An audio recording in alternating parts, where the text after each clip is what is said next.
All right, it says we're live. Hello, everyone. Welcome. If you're new here, my name is Skye. I'm a fantasy author who typically writes paranormal romance under the name SD Hegyes. And, okay, everything looks like it's working right on YouTube. I always have to double check just because I am paranoid that way.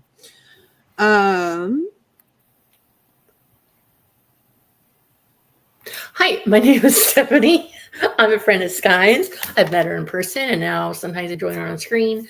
I write underneath two different pen names, mainly Stephanie Marie Whitson for my small town contemporary romance.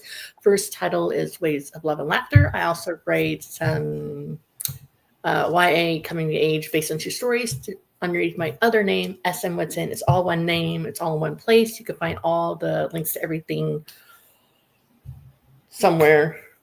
Welcome to the show. I have a headache. I'm sorry.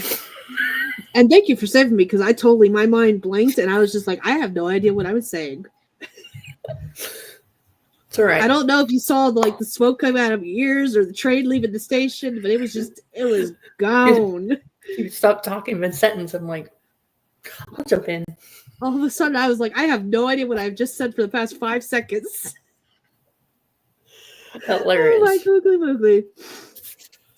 Oh man. If you're new here, we tend to do 4 25-minute sprints with a lot of chit chat in between.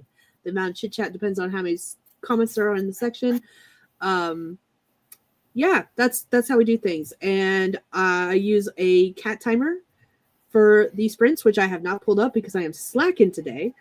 I also put writing prompts on the screen for anyone who wants to write but doesn't know what they want to write about. So those are the two things that are, frequent on my channel. So let me go ahead and get that cat timer up because I am not all here. I am really tired and I can't even tell you why. I'm just exhausted. Pomodoro kitty. Gosh, my mind blanked again. Straight up again. No, there he goes. So, you know how tomorrow is the Super Bowl? Are you guys watching, Skye? Nope. I do not watch the Super Bowl. I'm not a football fan. So, of my 2 children, Ileana is a football fan. Cool. Not Jackson. And her team didn't get she randomly picked a team a few years ago, which is the Bengals, because it's a cat mascot. And so she's like, oh man, the team isn't making it this year. I'm like, neither is my team, the Cowboys. And then I was like, okay. So then I said to her, I'm like, you know who is in the Super Bowl this year? I said the Philadelphia Eagles and the Kansas City Chiefs. And she freaked out because her favorite singer is dating someone in the Kansas City Chiefs. She's a Taylor Swift fan. Oh, okay. So she's like, and she likes watching the Super Bowl halftime show, and Jackson never wants to watch with us, and she really wishes he would. So I went on Pinterest yesterday and last night, and I made a bunch of Super Bowl commercial bingo cards to play. That is funny. Just to try to get into kind of participate or whatever. And we're making nachos for dinner tomorrow, so nothing elaborate. I think we're going to have grilled cheese and tomato soup tomorrow. I would do that if my kids like tomato soup, but they're weirdos. So, hold on. Let me say hi to JC first, because JC's sitting in the comment section. Hello, JC. She says hi to both of us. Oh, hello. So, here's the thing about tomato soup and grilled cheese in my household. I am the only one who actually eats tomato soup. Full on eats it. Dip it and then drink it. They don't do that. Once the grilled cheese they do dip their grilled cheese in tomato soup. Mm-hmm. But once the grilled cheese is gone, the soup goes to me. No one else eats the soup by itself. It is a sauce, not a soup, apparently. It is just a dipping sauce, and once that's gone, they're done with it. Okay. All right. So I get all the soup. It's fantastic, I guess. But what are you working on tonight? Because I don't think I've asked that. Oh, no, you haven't asked that, but I will tell you. So I'm still working on the short story, which is going to be a shorter short story. So, Oh my god, words. Okay, so the word range. So let's say it's between 3 and 10,000 words. I thought it'd be more like 8,000, but I'm thinking probably like 5 to 6,000 words. Okay. Not like it's hard. I'm just having a hard time getting back in the routine of writing consistently, like it used to. Like I had a system going. I was writing books consistently and putting them out consistently. Not anybody was buying them. I wasn't making millions of dollars or anything like that, but I was being consistent about writing and publishing and talking about my books and things. And then everything went to crap in the world of our family. And then it was hard trying to get back to a system. And you would think I'd be like, oh, we're good because we have an apartment. We're not living in an RV. I'm not having like move every week or whatever. But yeah, I'm more content to watch the same shows that make me cry all the time instead of writing about romance. I shouldn't make you cry, but whatever. But I did work on my writing yesterday, and I know exactly the scenes I'm going to write. I just need to actually, write them. I feel that so much. I need to read something real quick. Let me see. I got to see if it was sent to me through Discord, if it was sent through me through Facebook Messenger. Give me just a second.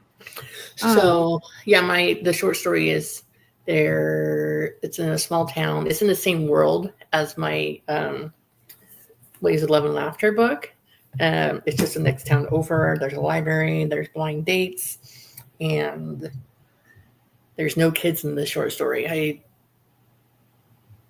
I never know what to do with the kids in the background. When like romancy stuff's happening, like what do you do with it?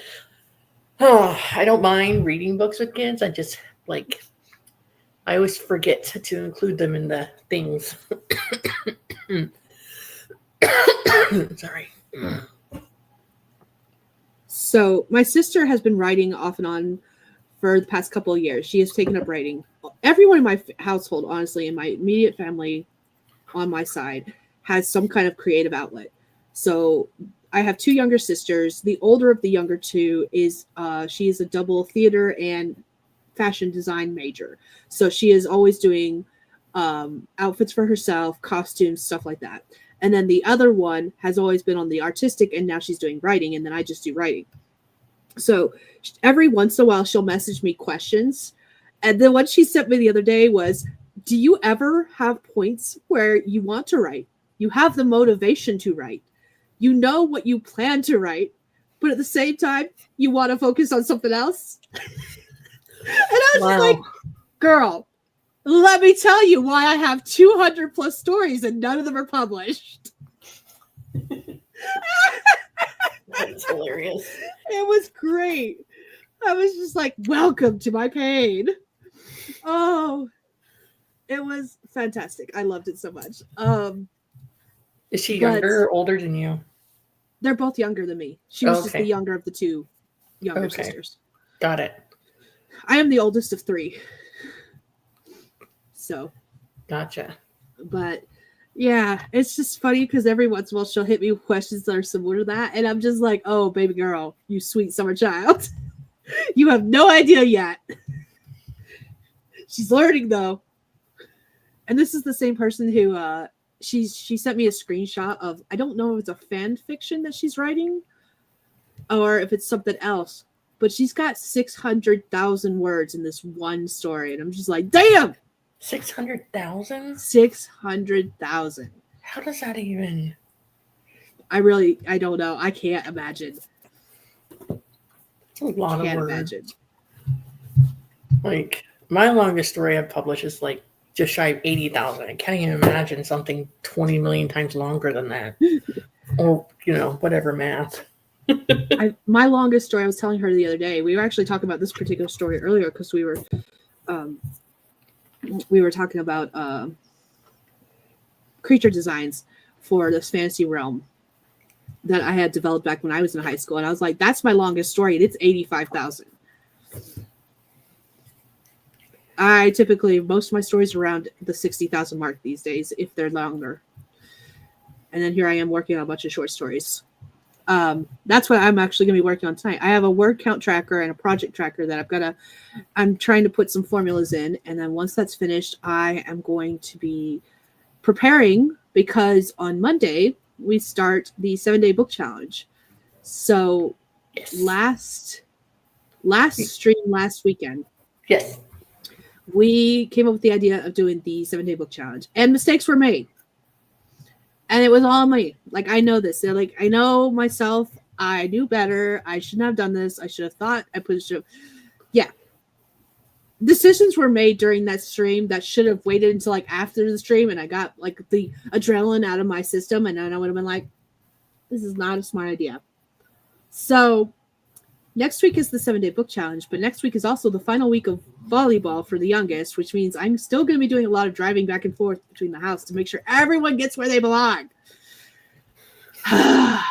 So I have not posted my live stream schedule yet. I am going to be streaming every day. I just don't know when. The ones I do know for certain I went ahead and scheduled already, but because I won't know what the volleyball schedule is until sometime tomorrow, I do not know when I'm going to be streaming next week. Do I know what I'm working on? Yes, I do. Will I get it finished in a week? I have no idea. Let's hope, because I would really like to finish something really earlier this year. It would be really cool.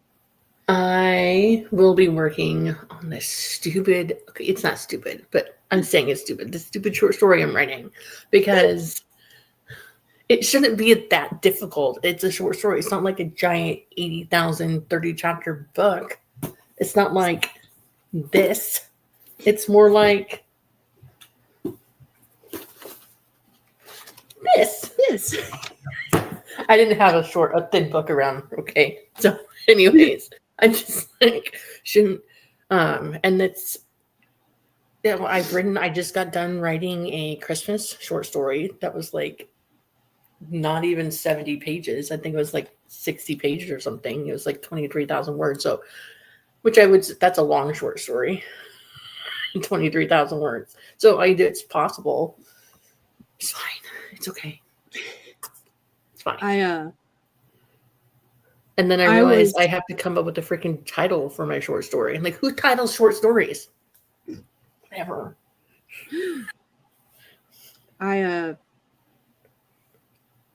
Titles are weird. Titles strange are just straight up weird. But I have spent most this week prepping for the 7-day book challenge, as well as like making covers for short stories. Because while I have all these grandiose plans, like things that I want to do for covers for these short stories, like I would love to get custom character art. I would love to use that custom character art in a cover design I've already started. I don't have the money for custom character art for 7 different stories at this moment in time. So I'm just working with what I've got at the moment. And then I also made a cover design for this particular story. I don't need to pull it up, actually, because I just like showing things off, and I can, and I'm allowed to. So this is the cover for the short story I will be working on for the 7-day book challenge. Share this tab instead. Is it sharing? No, I have to. There we go. So that's the short story I'm going to be working on for the 7-day book challenge. I like that one. So I like it too. But yeah, this is just me playing around with covers and being weird. Where is my cat timer? Share this tab instead. There we go. Cool. I'll figure out what I'm doing someday. But so last week, after we made all these plans, essentially what it came down to is I planned the 7-day book challenge for next week when I should have planned it for the week after, because then volleyball season would be done, because next week is the last week. And then I had all these plans to make an announcement video. We can move it to next week if you want. We can move it if you want. So, some people have already planned their schedules or planned their streams. Wait, who else is doing it with us? Heather. Heather Salts Purvis. That's right. So, okay. However, do you know when the Storyteller's Hearth is? Yes.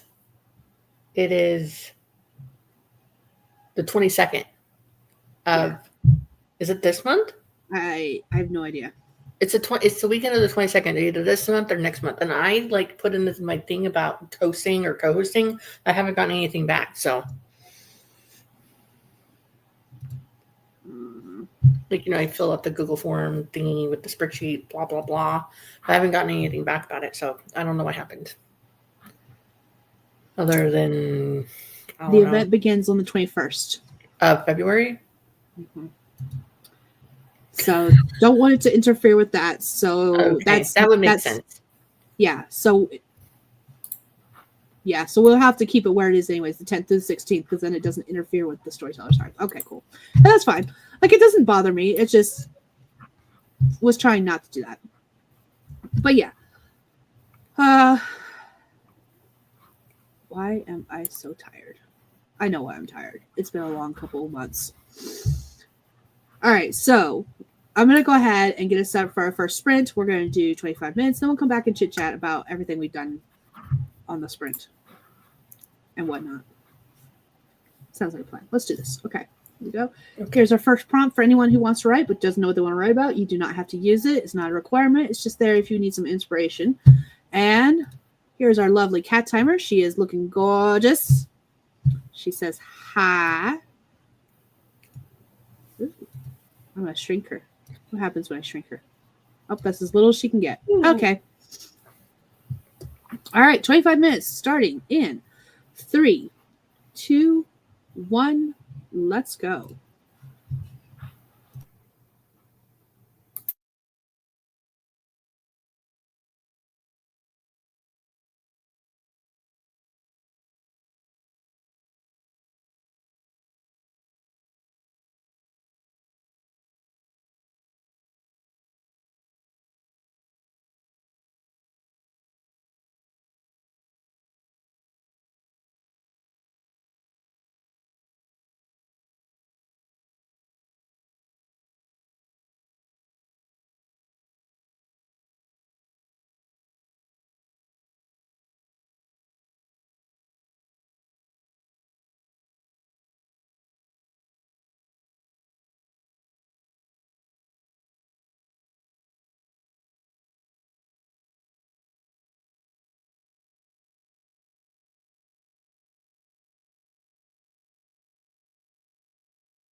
Welcome back from your sprint.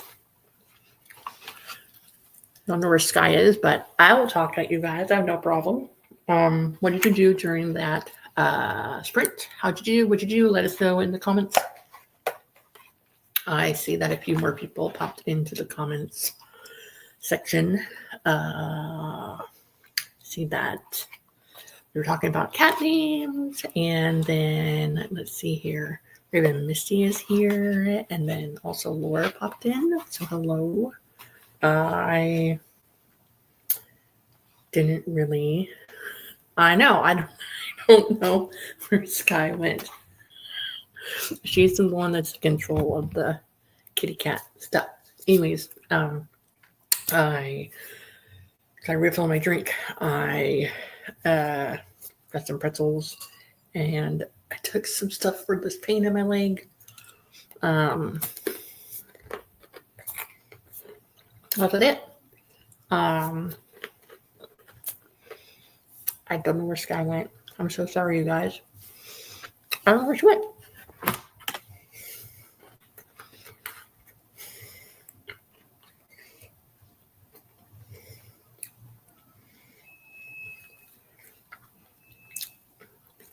I will just. She probably just like went to get something to drink, or she had a coughing fit. She had doctor kids. It's fine. Laura Nettle is here. Hello. Angel Faye Ryder is here. Hello. I didn't really do much as far as writing at that time. I just went and did like self-care stuff like water, snacks, and pains for my legs. There wasn't really much I can do about that, but it's fine. Jinxie says that YouTube fed her an old Michael Jackson performances, so it got sucked down a rabbit hole of his performances. I've been sucked down like the whole like golden tickets for America's Got Talent and stuff like that. It's always fun. Yeah. Laura says I had to check what time the live stream is at. I'm on tomorrow at 7 a.m. my time. Why are you on a live stream at 7 a.m.? That's what I want to know. Why? Why did you willingly do that?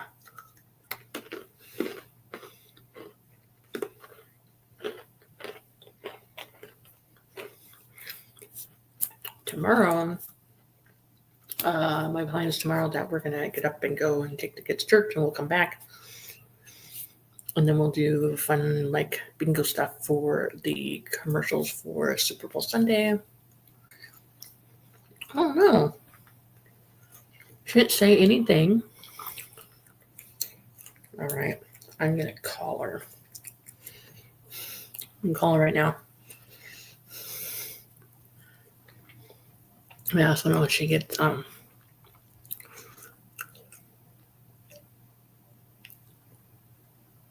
don't know. Oh, there she is. Sorry. No, we were trying to figure out, like, did you fall asleep? Did you get some water? Did you have to do something with the dogs? I had to do something with dogs, and I had to go get food. Okay. I didn't realize how close we were to the break, so my bad. Sorry. It's okay. Oh, googly. How did everyone do? How did you do? I didn't do any writing. I got pretzels and refilled my drink and took some leave and some other medication for this pain in my leg and made sure to set an alarm for the morning. That's what I did. I got to reset all my alarms for Monday because my husband is working in the hospital, which means he's got to get up an hour earlier. That's a job for tomorrow, Skye. Yes. All right. I was working on the spreadsheet. My formulas aren't working, and I don't know what to do about it, so we're just going to ignore that, and we'll work on something else after this break. But let's see hi to the comments. Okay, let's see.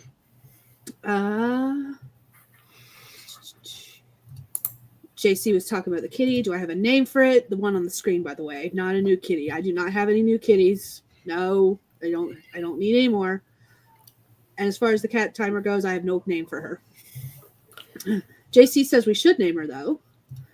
And Cammie jumped in. Hello, Cammie. The prompt feels like it's something I'd put in conversations with my cat, which kind of pairs with what we're talking about, Davy the cat. All right, I'm going to pause that timer so that I can get through these comments. ignore it for a second too. Haha. See, look, I can do things. I know what I'm doing sometimes. Raven jumped in. Hello. You said you had a black cat named Lolly, like Lollipop. I had a black cat named Nyx once, which is the goddess of night. So I was thinking Nixie, which is a shape-shifting water sprite for the cat timer. Did you get that name from that book series by PC Cast? No, it's a Greek goddess. Oh, okay. Well, there's a character named that in the book series, so she's named after the same Greek goddess. Probably. It's been a while since I've read it, so. I read the first book a long time ago, but I had the cat well before I was ever introduced to that series. So, JC likes Nyx or Nixie. Laura's here. Hello. Nixie has me out, and I disappeared. I'm so sorry. It's all right. I chatted and stuff. It's okay. Hi, Angel. See, YouTube had fed me an old Michael Jackson performance, so I got sucked down a rabbit hole of Pet's performances. Nice. Had to check what time live stream I'm on tomorrow. Ooh, are you joining someone else for their live stream? I would love to take a nap. I am going straight to bed after this stream is over. I should not. I was calling you on Facebook Messenger. That was the first thing that came across, but it wasn't ringing. That would probably be because my phone is right here beside the computer and it's where it stayed. Oh, okay. Usually what I do is I look at the timer to see how much time is left, and I did not do that before I got up and left. It's okay. And I probably would not have gotten up and left. Did not fall asleep, though. I felt like I was falling asleep, though. Let's see. It's a Bloody Valentine fiction, a flash fiction stream. Ooh, nice. Here I am, yes. Food is good. Stephanie kept us well entertained. Well, I'm glad, because I failed as a host for a little bit there. It's okay. So we have someone else on screen with you to cover up the whatever, JC's warning about a leave. Oh, because I said I was taking a leave. We're good. Okay. I don't take it consistently. Nixie will have to wait a moment. Agreed. Oh, here we go. I also named my cats after goddesses Artemis and Neith. Mm-hmm. It is pronounced Neith, right? I think that's right. Stream is on Chandra Arthur's channel. Okay, awesome. Carpenter is right. Carpenter. Did I miss something? I feel like I missed something. Let's see if there's a... Okay. I don't know what they're referring. I'm lost too. It's not just you, it's me. I mean, okay, both cool. of us. It's not. I thought maybe there was a comment that StreamYard's not showing me that YouTube did. I don't see anything. Okay, it is pronounced Neith. Awesome. A leaf destroys the lining of your stomach, so don't take it too much. Also, Tylenol. They have the same warning about Tylenol. Tylenol doesn't destroy your stomach; it destroys your kidneys. Yeah, so I don't take Tylenol. I don't take ibuprofen. I don't take aspirin because I've taken too many pain relievers, even prescribed ones over. So I'll take a leave probably every other day, but not like a lot throughout the day. I just feel stupid because Raven was saying Carpenter is right, talking about JC, and now I just feel dumb because I did not make the connection that she was calling her by last name. Okay, it's and all I feel good. super dumb. It's fine. My excuse is that it's been a horrendous couple of months, and I am exhausted from these couple of months, and I don't. The wheelhouse is not ending. I am still on this roller coaster ride, and it's not ending anytime soon. And that's my excuse. So I'm sticking with it. I have a vlog hopefully coming out in like another week or so that will have more of an explanation. I just don't feel like rehashing something right now because I've talked about it so much with so many people, also on camera so many times that I'm just like, I'm done. I don't want to talk about it anymore. And I still have to talk about it at least one more time because I have to call my parents about various things going on with the house. Since I am technically a renter. Gotcha. It's fun. It's great. Cammy, when my mom almost died from a stomach ulcer that exploded, I learned not to take any pill too much. Yep. Well, as someone that's had a chronic illness for a decade, I am well versed about how much I should and shouldn't take, and I don't take things all the time. Only when it gets bad enough. Like a last resort kind of thing. Yep. I try other stuff first. That's essentially what happened to me. All good. We are just happy to be here. No need to spill guts. Thank you. Wait, I will spill guts. It's like just all of their guts? Sorry. all the guts. Doctor was like, do you take a leave a lot? And I said every day because I'm in pain every day. And my doctor was like, don't do that. Ibuprofen gave me 3 bleeding ulcers. That's doctor prescribed me. Yeah. Basically, all meds are dangerous if taken too often. Yes. I feel like that's the lesson we should be learning today. Because my RA, I'm in pain every day. Yeah. Okay. I have multiple sclerosis and arthritis and scoliosis, so I'm in pain every day. So, but again, I don't take a leave every day. I don't take a pill every day. Just mainly every few days, whenever. I did take a leave whenever we were driving for many hours in a day. Because of my old lady hip, as I call it.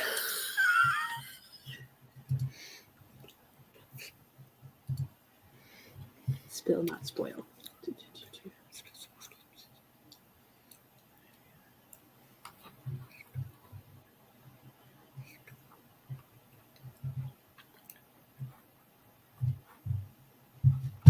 Now I do feel like I need to put a comment. Spill, not spoil.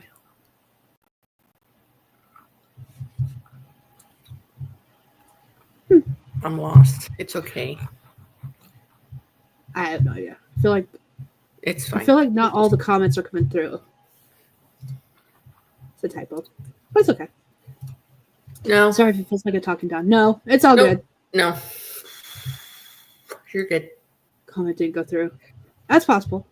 But you have power of the wrench, so it should have gone through. But it's not showing me on StreamYard. That might be it right there, is the fact that StreamYard itself. There are some things that YouTube shows that StreamYard won't, and vice versa, because of the fact that the YouTube has its own like rules and regulations that StreamYard doesn't have to follow, because StreamYard goes to other things as well. It's not just Right. YouTube. So it's very weird. I don't get it. But it's all good. I was just thinking of stop it. Ugh. I keep alternating between hiccuping and burping, and it's really weird. So apologies. At least been doing that for the last 3 days. The same thing as you. This is a daily thing for me. I am gonna butcher that, so I'm not even gonna try to pronounce it. Now that I have to take BD every day, multiple times to survive my life with vertigo. Ooh, vertigo sucks. I am so sorry. Specialist not only told me it's not the one that you can fix with physio and head tricks, but it's my central. Oh no. I'm so sorry.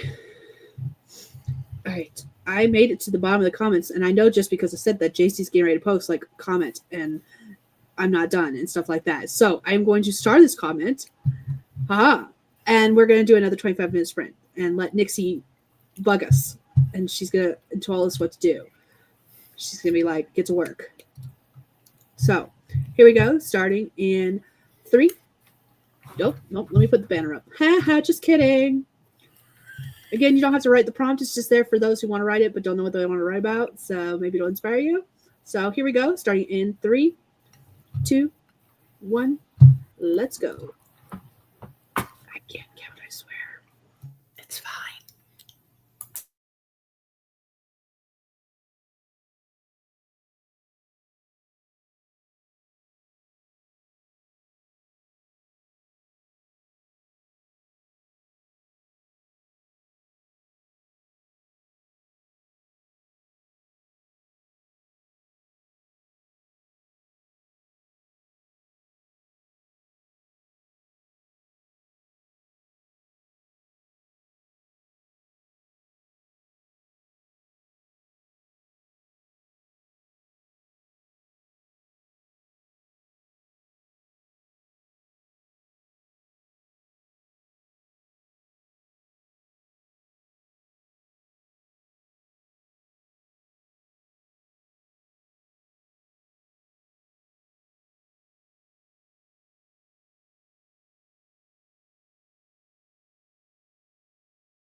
All right, there's time. Let me know how you did, what you did in the comments.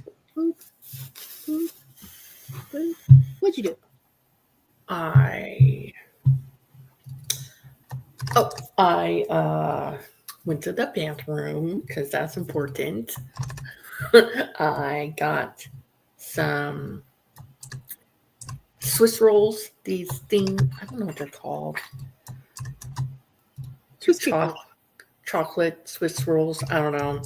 I had chocolate in them. And then I moved all of my short story stuff into one document because I've had it in a couple different places, and got rid of all of my "this could be happening" type notes. So it's just the story, edited it, and then with like word check, whatever. And it is actually 1,400 words. Didn't think it was that long already. So it definitely could be, 5,000 to 8,000 words, I guess.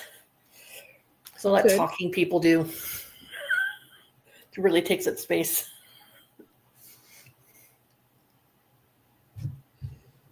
I was tampering with my spreadsheet again, trying out various things. I also took a video clip to send to my sister because she's better with Excel sheets than I am, especially when it comes to formulas. So I was like, okay, how would you do this? So I have to send that to her. And then I finished my chimichanga, which, by the way, today was the first day I'd ever tried chimichangas. So, what? Yeah. How is that even? Yes, okay. I see in the comments down below. Yeah, they're Swiss rolls. I just forgot they were what they were. I didn't have the box in front of me. Thank Brain you. Fart. That's right. Yes, eventually. To it. Yes, exactly. All right, I have to get back up to where the comments ended. And JC did exactly what I thought she would. Mm-hmm. Where she was like, me? What? No, never would I do that. So Raven, JC has this habit of whenever I say I'm getting to like pop off, she'll just randomly start posting comments, knowing that I go until the end of the comments, and she'll put one word per comment, knowing I'm going to read it because it's going to drive me bonkers. You totally would. Don't lie to me. Or go into doing another sprint, and so we're here for 4 hours, which is fine. I like Skye. It's the only time I get to doctors when I'm on here with her. I mean, in person. I still talk to her outside of video chat. Yeah. So as far as the writing prompts go, I put those up for funsies. It started when shortly after I started streaming. I don't even remember who it was, but someone popped into the comments and asked, they were like, I want to write, but I don't know what I want to write about. And it just sparked the idea of putting prompts in during the sprints. And I've been doing it ever since. I think I've not done it a couple of times, mostly because I've forgotten to put it on the screen. But ever since then, and I've been streaming for a while. That's part of the reason I can't remember who it was that wanted the prompt. But yeah, you do not have to put it on the screen. You don't even have to write it if you don't want to. But if you want to, you can. I know Laura does. And Laura asked, should I go horror or romance? Oh, JC answered horror. We can spell. It's fine. Okay. Horror with a bit of romance. Ew. And Laura posted the story. We used to do that in school. Do you remember that? Ethan whispered into Danica's neck. I am probably going to butcher names, by the way, because I'm terrible with names. Knife at her throat stung as it split through the top layers of her skin, almost deep enough to draw. Put this up like this, so we're not hiding you. Draw blood. How you would pull me into the janitor's closets with you. Moan my name so... Whoa! Is this something I can read aloud? That's fine. Okay. You go. Moan my name so loudly, then leave me with a threat to never tell anyone we never actually did anything. Danica couldn't swallow past the knife. I needed to make him jealous, she pleaded, syllables watery with tears. If I was with a nobody, he would... She screamed as the pressure increased, wetness running down along the knife's blade, following the curve of her collarbone and down beneath her blouse. You're the nobody now, Danica. Ethan's breath made Danica's skin crawl, fight or flight pumping through her veins, lacing her muscles. Closing her eyes, she kicked out at her captor, lucky shot connecting with his groin. With a soul-deep groan, he crumbled, red-stained knife clattering to the concrete floor of the warehouse. Danica picked up the weapon and ran, her work heels hindering more than helping, so she shucked them off mid-step. She needed to get away, find help, and maybe make him pay. Okay, hold on. I heard the cat go off, so I'm going to go pause that timer real quick because I want to go through the comments. That's my thing. I go through all the comments before we go back to sprinting again. And agreed. I like that. I have only been I've been watching Laura's channel for a while, but I've only recently started seeing some of her work, mostly in things like this where she's given a prompt and she posts the writing directly to the chat. So, like, and I've loved every bit of it. That was really good. It's the only thing I've written today. Hey, it's better than me. I haven't written in a week and a half. Hi, Missy Kate. Yes, I love my Snuggie. It glows in the dark. The stars glow. Everyone's saying hi. Alexa's here. Hello. Okay, we went over this. Swiss rolls? Where? I want some. I'm jealous. And a chimichanga. Yeah, the Hubs and I went out for lunch. I had to take someone to work today, and then I had to pick them up this evening. But while we were out and about, we decided to go to lunch together for like a mini date night and talk over some finance-related stuff. And I tried chimichangas for the first time at a local restaurant. So stop looking at it that way. I see you looking at me. You're just like, how? That's what I mean. Did you live underneath a rock your whole life? What's going on here? Yes, I in fact did grow up in a barn underneath a box without being exposed to things. Yes, you are absolutely correct. Oh, so the first time I made, so my husband grew up on a farm, farm to table food, whatever. But I was like, hey, do you want a chicken salad sandwich? He's like, okay. He's like, we don't have chicken for that. I'm like, yeah, we do. It's just like tuna fish, but chicken. He's like, what? I never heard it. He's never had that. Like, like shredded up chicken, mayonnaise, mustard, whatever. And then I made chicken parmesan, chicken breaded with like parmesan or marinara sauce and things. He never had that before either. Yeah. At least I've had those two things. I am not very adventurous with my food. I'm also not a huge fan of veggies and fruits. I know I'm an adult, but I have the palate of like a 4-year-old. I would live perfectly happily ever after on a diet of chicken nuggies for the rest of my entire life. Chicken nuggies with mac and cheese. Speaking of veggies, I got the ancestry DNA thing. My husband bought it for me for my birthday, and I got it, and I got stuff back about it. And one of the things that said I made DNA is I have a DNA marker that makes me not like the taste of vegetables. Huh. That is interesting. Which I told Ileana, I said, you might have gotten that from me because she despises all vegetables. My 14-year-old daughter. So, yeah, there's that. Thought that was funny. Huh. I'm curious if I have that gene too. Because like everyone else in my family really likes, and like fajitas has veggies, and I'll eat the veggies and fajitas up to a certain extent. It's like I can eat so many, and then after that I'm pulling the peppers out and the onions out, and I'm done. I don't like cooked onions at all. I can't stand cooked onions. Onions are very rare for me to eat these days just because my best friend growing up was allergic to onions. So I just out of habit stopped making stuff with onions. And like fajitas is the only thing I actually make these days with onions in it. And if we're hanging out with her, I will automatically leave the onions out. So it's only because I love you, Skye. Almost went super spicy, but pulled it for a twist. I love the twist. I just like I'm automatically reading Laura's stuff out loud, and I'm like, wait a minute, I know she can get spicy. Hold up. Is this safe for work? Well, judgment? I will reserve my judgment for JC only once I see her in person, not on a screen. Once I see her in person, then I will judge you all I want. Okay? That is my rule for judging people for their life choices with food and things they have done or not done. So if I've seen you in person outside of YouTube video screen, then I will judge you. So be thankful I've not seen you in person, JC, or I would be silently judging you here. I thought you were going to say it came back and said you were 7%. You're 7% broccoli. There's actually a few things on there that like it didn't get right at all. It said I would more likely have blue eyes, which I don't. And then I would have really thin hair, which I don't. But you know, my mom's dad's side of the family, she never don't know anything about them, but my mom always said they were from a certain part of the country, and it was accurate from Texas, which was a surprise, but also from northern Mexico, not southern Mexico, where I get my Black, Indian, Mexican, and Spanish, all that from down there. And then I found out that I also am like 5 or 6% from Nigeria.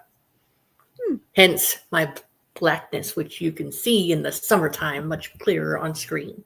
I dark a lot in the summertime. Yeah. I remember saying that because I was like, you get super pale and you get super dark. Yes.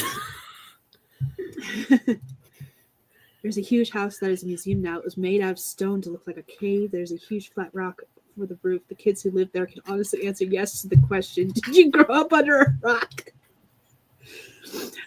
Anytime someone mentions something that like they grew up with, I say, I like to joke and say I grew up in a box. I've never, and this mostly shows up with movies.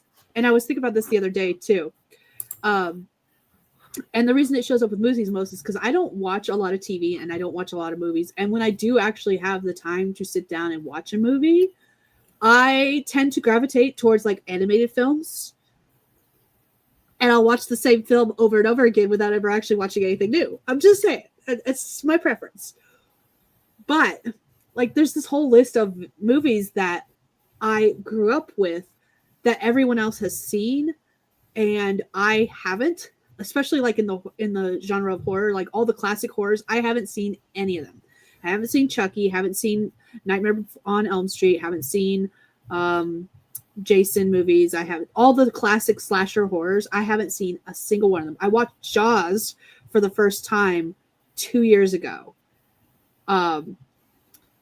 And so like there are all these, it's especially with movies, but sometimes music, sometimes other things, where everyone is like, how come you haven't seen, heard, whatever this? And I'm like, I got to thinking about it the other day and I'm like, it's because those movies came out when I was like 7 years old. All of these movies people are talking about, they either came out before I was born or when I was a literal child and I never watched them as a teenager. What year were you born? 1990. Oh, well, that makes sense because they're all like 90s movies, so that would make sense. And so, like, when people say that kind of stuff, because they're all stuff that they got introduced to when they were teens that my parents were like, nope, and then I just never had any interest in because, again, my preference is animated movies. So I've got a whole bunch of them because my plan was to, like, marathon a whole bunch of different random movies. And I haven't done it yet. I have seen Poltergeist. That was one of the ones I did watch during my marathon stuff. Not that one creeped me out. That one creeped me out. Poltergeist. The Exorcist, not Poltergeist. Was it the Poltergeist? Was it Poltergeist or Exorcist I saw in a theater? Probably The Exorcist. I don't know. I watched a lot of movies. And see, I don't. Like, I made a chart to track how many movies I've watched throughout the year. And last year, I can still count on one hand or two hands. I can still count on my fingers how many movies I watched all year in 2024. I watch more series than I do movies. I do not. So, like, I just finished watching 911 Lone Star. It's like a paramedic and firefighter show set in Austin, Texas. Texas. And I was like, all right, the show has been canceled, so they're not renewing it. Let's see it like end the series. Because I've watched like House and D, and I've watched Bones and Castle, and some of them end horribly, some of them end nicely. Like, it's okay. This one ended with an asteroid crashing down into Austin, and right? And one of the lead actors, Rob Lowe, he's a fire captain there.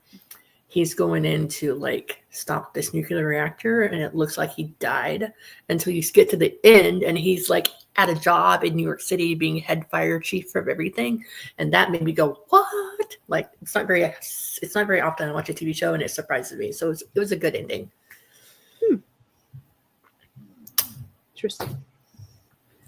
Raven says you crack her up, and apparently I do too, which is awesome. Yes. I think we laughed a lot when we saw each other in person, honestly. A lot. We are like eggs, we crack so easily. You're not wrong, though. That's true. It's the box of shame, yes. I'm sorry. It's just, that's the way I am. And no, I actually am not very religious. It's just that, okay, so growing up, I'm definitely the farm type girl. We grew up breeding and raising Shetland ponies and Shetland pony crosses, mostly Shetland pony Arabian crosses. And so like the only time I ever could watch TV growing up was Saturday morning while we were eating breakfast before we headed out to the farm to take care of the horses and ponies. And that was it.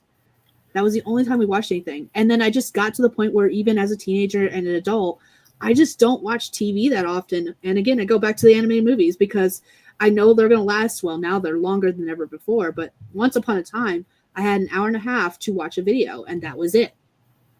I could dedicate an hour and a half to a movie.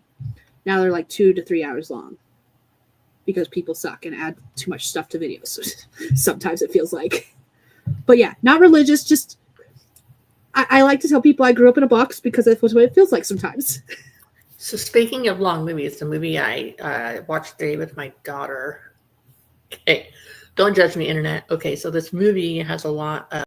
So there's 2 black actors in there, and there's this cat, and different gangs are fighting over this cat, and so there's like a lot of F word and the MF word. I'm not swearing on YouTube right now, okay? Right? And then there's the N word because they're black, and me and Jesse, my husband, watched it at one point in time, and then a few years go by, and we're like, hey, we should watch it. It's really cute. It has this cat, and it looks like our cat.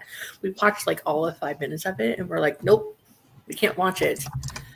Because our boy, he's now 12, he was like 10 then. We're like, we can't do that because he's very impressionable. Even if he hears it and he knows he's not supposed to repeat those words, he would. I mean, he's like 10, 12 years, he's 12 years old now.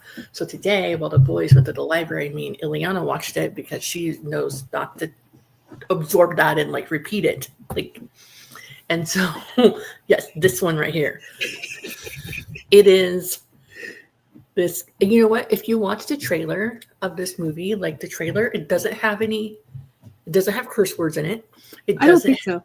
It doesn't have naked, because there's a strip joint in there, so it doesn't have naked boobies on the trailer. It doesn't have like saying the N word in there at all. Okay, but we watched it, and Ileana's like, "Oh my god, Mom, this is so embarrassing." I'm like, for who? I'm like, for me. Oh my god, it's just and it is a really cute movie. Yes. The trailer looked hilarious when you told me about it. I watched the trailer. I was just like, "What the heck is this?" It was hilarious. Yes. No, it doesn't. Okay. Woo! Laura and I are the same age. I am the oldest of 3. Stephanie and I were talking about that before the stream, actually. Yes. Oh, that's right. And at 7 years of age, I was babysitting my sisters while my mom went to work at the barn that was like next door. So take that as you will. I've seen movies that came out before I was born. It's my excuse, and I'm sticking with it, JC. Have you seen that movie with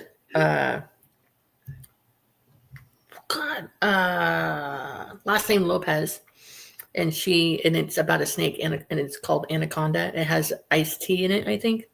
Nope, haven't seen No. it. Jennifer Lopez. That's right. That's her name. I know things. That's fine. I guarantee you can start naming off a bunch of different movies like Alexa did here, and I can tell you, nope, yes, nope, nope. So we've seen all 5 Scream movies. I've seen The Craft. Yes. I've seen all 5 Tremor movies. Is there 5 or 6 now? I don't know, but like one of them is like Back to Perfection, where it takes a prequel and goes all the way back to how the Worms came about, but like the first three are the best ones. Three. Those are the best. Like the other two can, whatever. I don't think we've seen a Faculty, and I don't think I've seen Hellraiser. Nope. That's part of the reason I went on like a binge. When I found a bunch of movies in the $5 bin at Walmart, I just started randomly buying them as I could with the intention of doing like a movie day marathon and watching a whole bunch of these classic movies that everyone says that I should have seen by now. And that's how come I've seen The Exorcist and Jaws and all them. So like every once in a while I get like a wild hair at my butt and I'm like, I'm gonna just sit down and watch a bunch of these movies that everyone's like, you haven't seen this? Yep, today's the day I watch it. I haven't done one this year, obviously, because we're only 2 months in, but still. My older sister made sure I saw all the things too. I am the oldest of several. Oh, and here's the other thing. So there's 2 movies that I absolutely refuse to watch. And the reason I say this is because Aliens is one of them.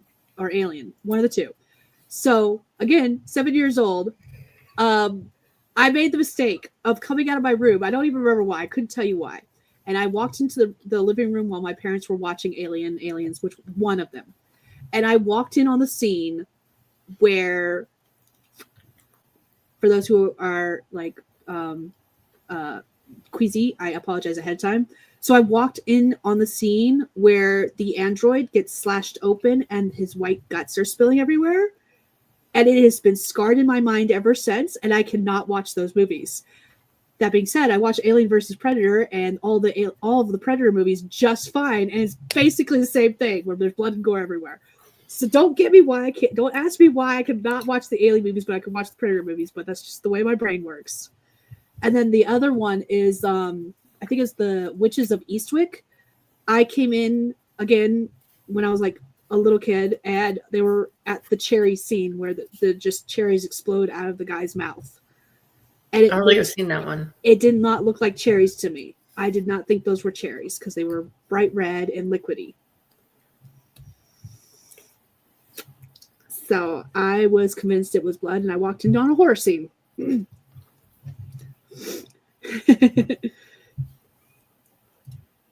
and Peele. Yeah, those are the 2 actors in that movie I sent you. Yeah. Haven't seen that one either. I'm just going to like start writing down a list of movies that everyone say I should watch. Now Raven wants some iced tea. It's Ice Cube. Whatever. You know. It is like. It was someone with ice in the name. Yes, it is 12:45 where I'm at. You expect me to remember everything? Come on now. Yes.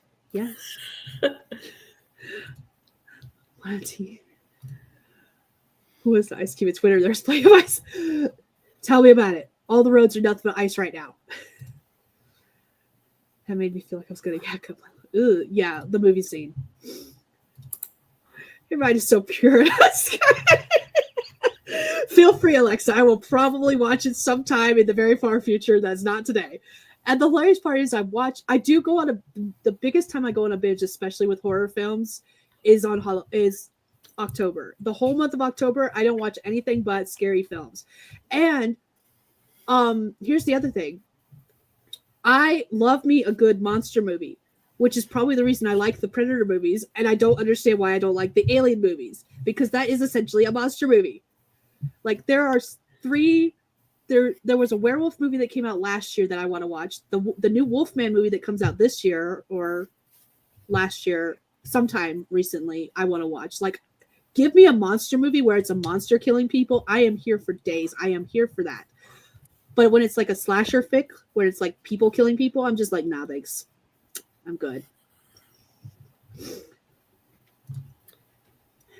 Oh no. Big difference between the 2 men stuff. Yeah, I know. I got the names mixed up. Okay.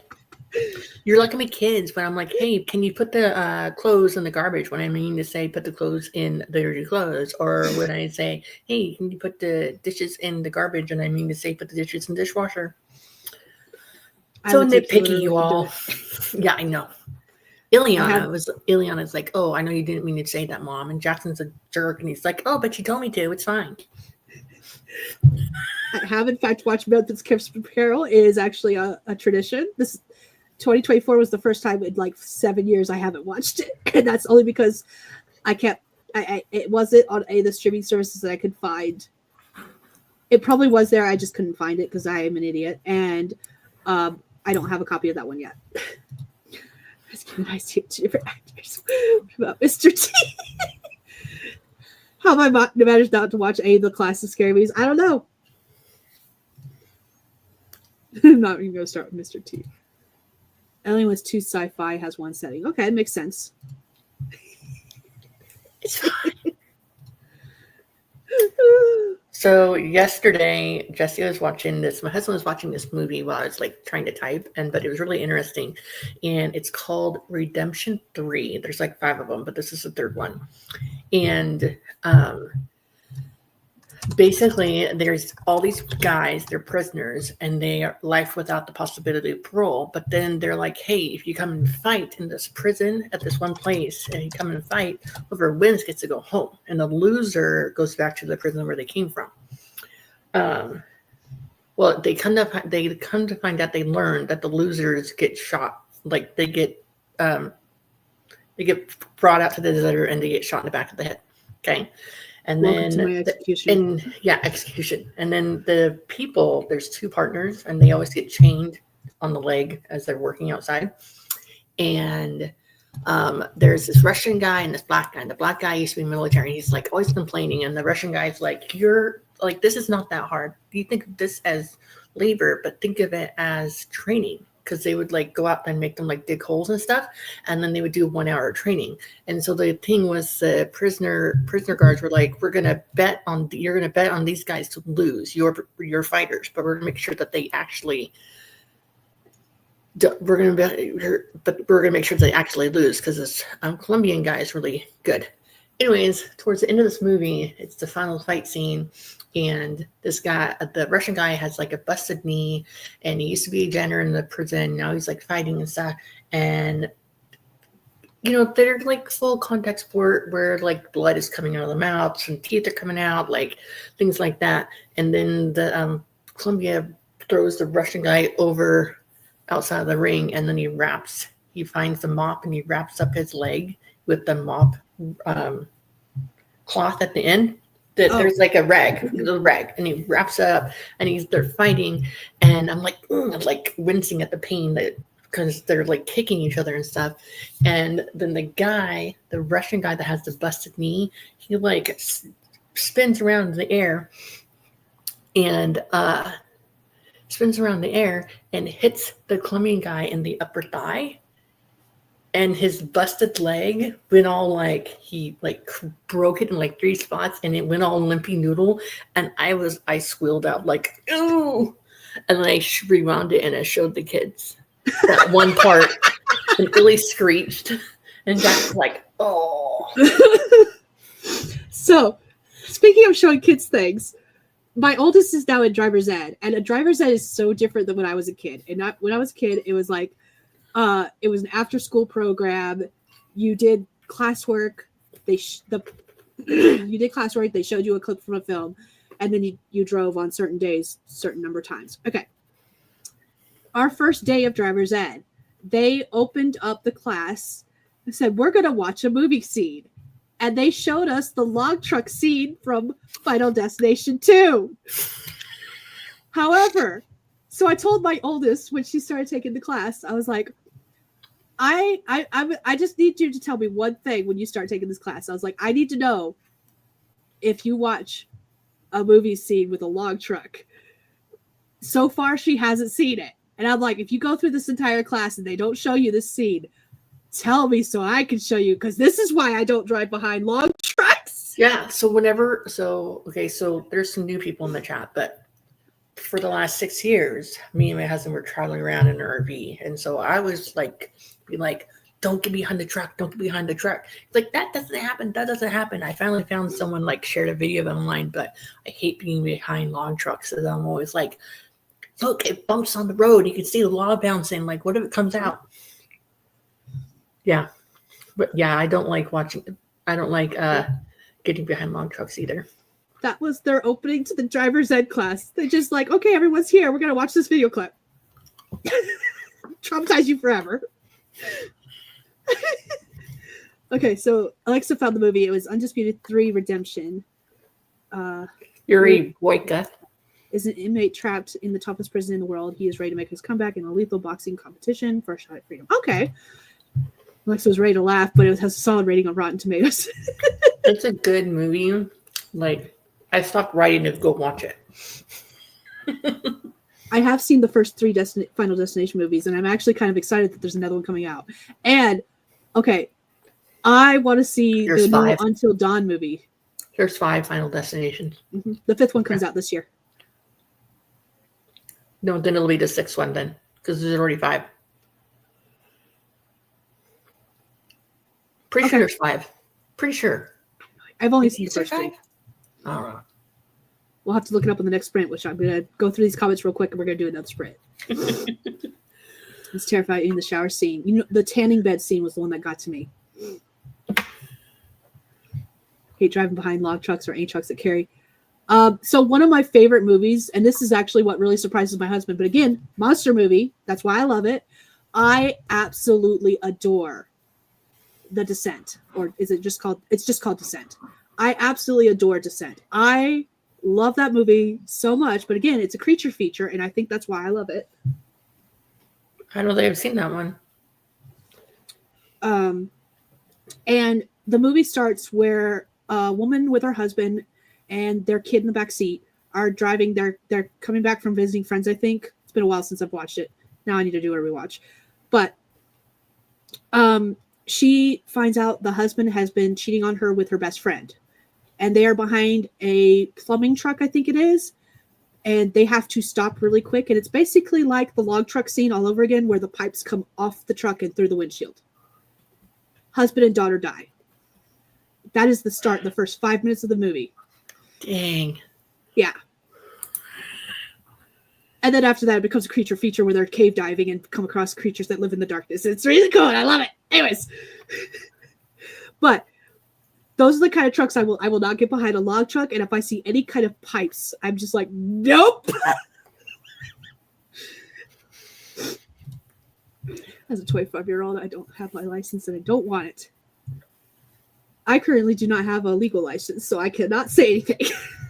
I don't have one, but I'm okay with that. They showed us real uncensored footage of car wrecks in my driver's ed class. My senior year, I started driving my senior year, they had an accident so bad that they put the car wreckage on the front lawn of the high school next to the high school sign. Because it was one of the students, and they were like, this is what could happen to you guys. And that was their example to the new driver's ed students, because it happened like a week before the driver's ed class started. I don't know to this day how I feel about that. Wow. Yikes. I stopped watching Final Destination films after the second one. I don't need to see a bunch of creative ways I compare. Already to ashes. I think maybe I'll rewatch some of them this week in preparation for Love Day. No. I like Criminal Minds. I've seen a few episodes of that. And I do watch TV shows. I just don't watch as many, and I have never finished a complete show. Like, ever. Ever. I watch episodes here and there throughout multiple seasons. Yeah, we grew up with some fucked up things, honestly. Yeah. All right, I have reached the end of the comments. Okay, why is my mousey? What you doing? Stop it. Thank you. Lots of ways to go insane in that show. Yes. All right. Are you seeing the end of the comments? Let's do another sprint.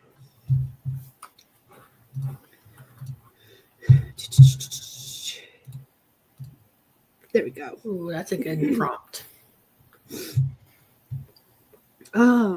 Speaking of thick movies where we're like talking about people dying, I feel like it's poetic. Just a little bit. All right. Again, you don't have to write the prompt if you don't want to. It's just there if you want to write but don't know what you want to write about. We're going to do this 25-minute sprint. This is sprint number 3 of 4. It is midnight my time. We're going to start this in as soon as I find my cat timer. Where is it actually at? I buried it on my screen. There we go. Hi. You're too late, JC. She's moving on. I don't even see it. I'm glad. I'll get to you later. 3, 2, 1. Let's go.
All right, that's time.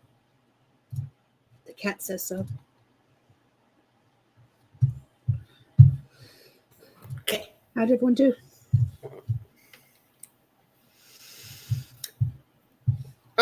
So I All right, so I figured out how long my short story is, which is in my shared universe world. So then I was like, well, how long is the other one that I have that's a little bit longer? That's going to be the next one. It is only 12,000 words long. So it's been like months since I even looked at these lovely words that I didn't think were that great. Although I think what happened is I had Jesse like read the beginning of that longer story, and he's like, the first 3 pages to get rid of. I'm like, what? Really? He's like, yeah. It's like you go from like this is horrible, like you're talking about stuff that has happened, and then you switch to like stuff that is happening. So like the first 3 is like a lot of info dumping. So go away. I sent you some stuff. Don't worry.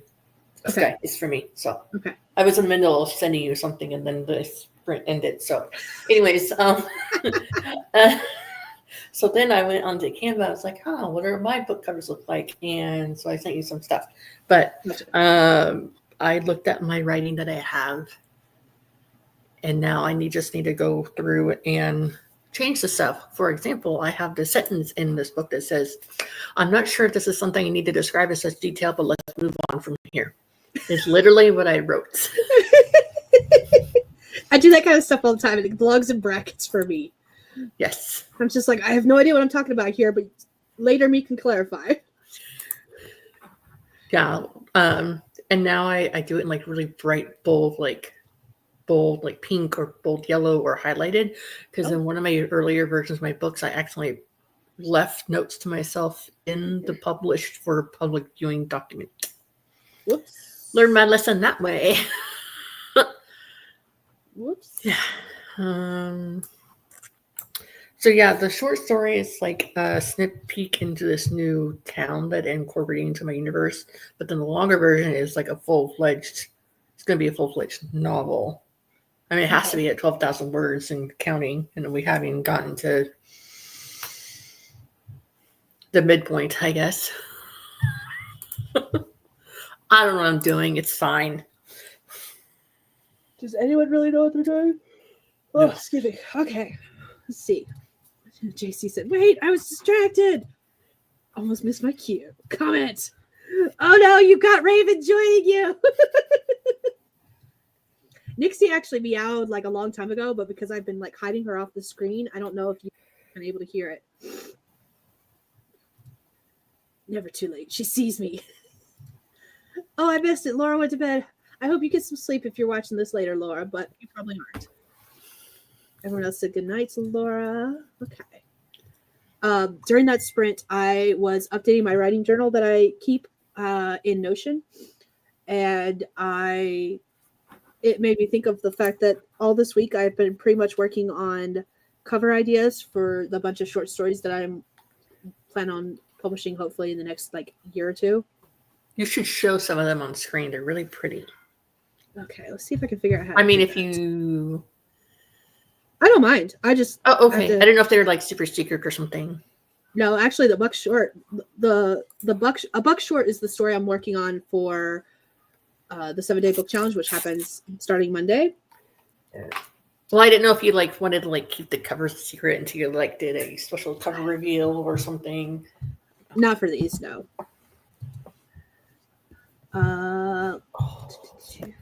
No, don't do that.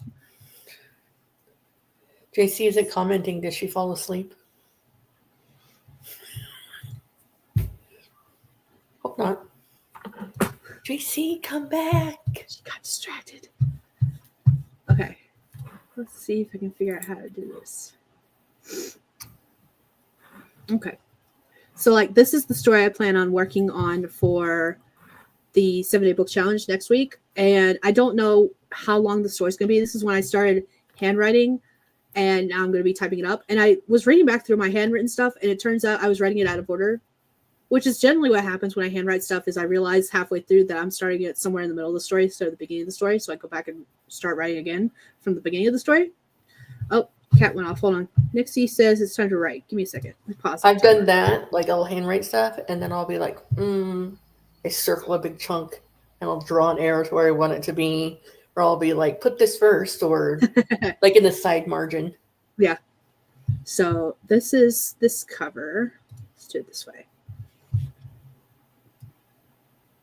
There we go.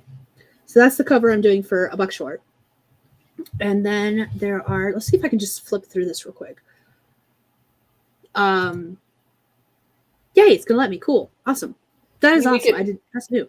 Can you make it bigger? Like on the no. Oh, hold on. Oh, okay. There you go. Do that. I think so then everyone can see it. You know. I think that's as big as it's gonna get. Okay. So this series, the Sultry Solstices series, the first story was actually in an anthology. I've got the rights back now.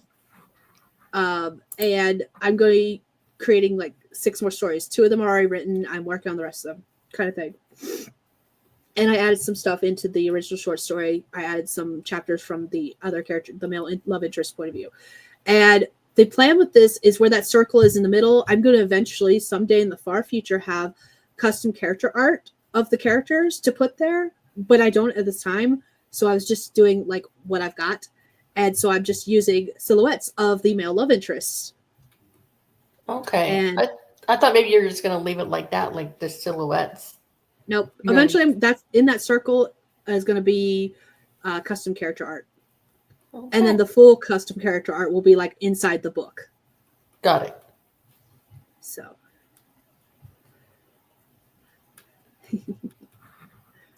And this is about this series is about 7 sisters who each fall in love with some kind of monster.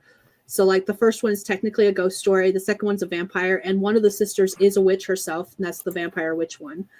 And then there is a gargoyle, hellhound, orc, fae, and djinn.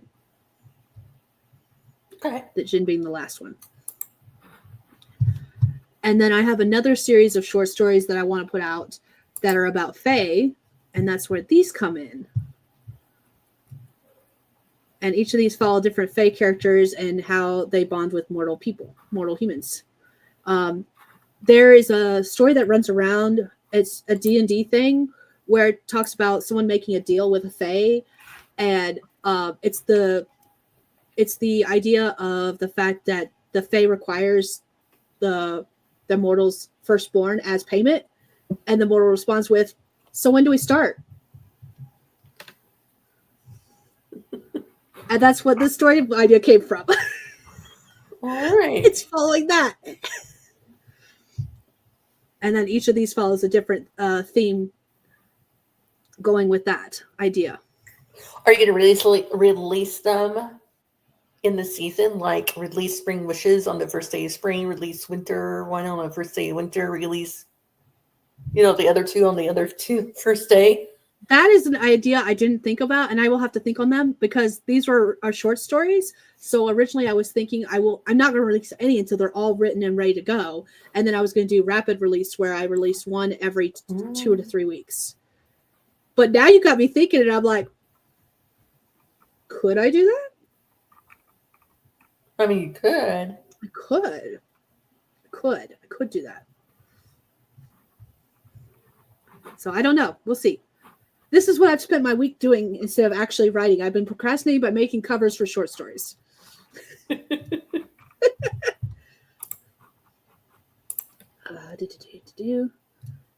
Yes, Nixie has a name now. Carpenter must have fallen asleep. They're so quiet. Thank you, Angel. I don't know if I said hi to you earlier. I remember seeing you in the comments, and I thought I said hi, but now I'm questioning that. So if I did, I apologize. Hello. Thank you. Is it procrastinating if it is to get done anyways? Well, procrastinating, I guess. I don't know. So right now, speaking of book covers, right now I have these. Hold on. Ow. So you have physical copies. So I have these. They're like bubbles, but like wrapped around. And then I have the second one. Sunspots. Yeah. And then, oh, I can't reach that one. And then I have one that's for my holiday book. It's down there on the floor. I'm not moving. Whatever. It's too far away. But now I'm like, but I also have a set of, I think there's like 11 different book covers that are like bright ideas in Canva that I made. They're bright backgrounds with like a silhouette of like buildings that I sent you in Messenger. So I'm like, do I want pretty feminine, like pretty colors, or do I want something really bold and contrasty? You know. And these are a completely different. I understand that because these are a completely different style than the covers I do for like the novels themselves. But I hire out artists for novels. I just don't see it's not currently at this moment in time. It is not cost efficient enough for me to hire a cover artist to do covers for short stories. That's true. Because even my cover artist, when she does custom art, each cover is about $250. Times that by 7. Right. I can't math in my head. Hold on. That's a lot. That's $1,750, which is also why I'm not doing the custom character art anytime soon, because I'm looking at like 3 or 4 different artists, and I think the cheapest of those 3 or 4 artists, their prices start, depending on the detail and the number of characters, they start at $350. So, gotcha. It's gonna be a bit before I do that, but I do want the custom character artwork for those particular short stories. Like that was the entire idea. When I finally got that idea in my head, I was like, that's what I want.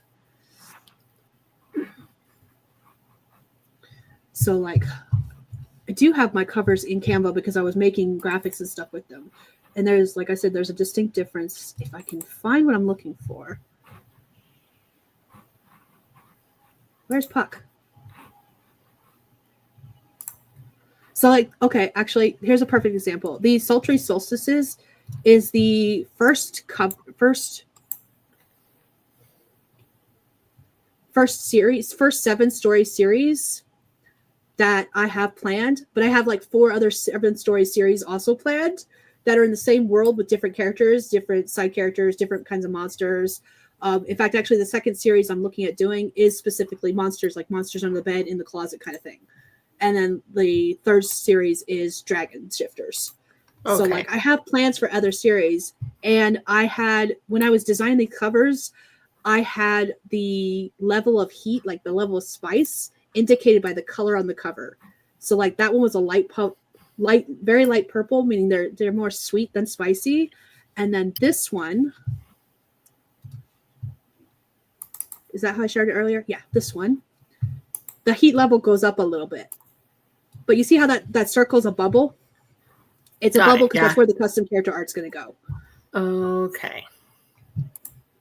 But they all look the same. Like it's the same format for all these stories because I wanted to, even though they're different series, I wanted to kind of do a similar format so people could see that they're in the same world, the same universe. Got it. So that's the plan. I have put quite a bit of thought into this in a way. So, but yeah.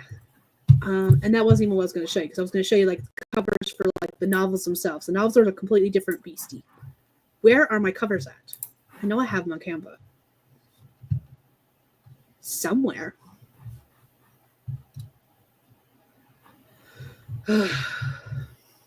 Okay.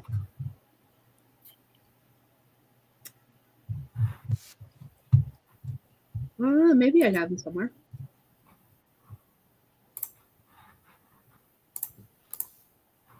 I know I do. Why can't I find them?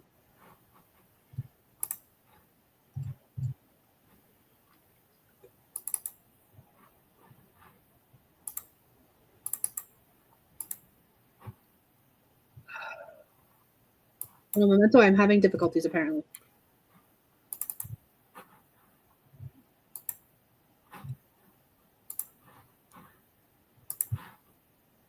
Why can't I find what I'm looking for? There it is. Find it. Just kidding. I found it.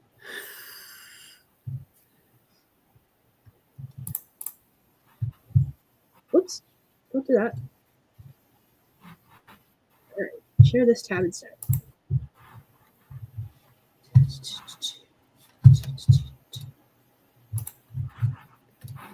Okay.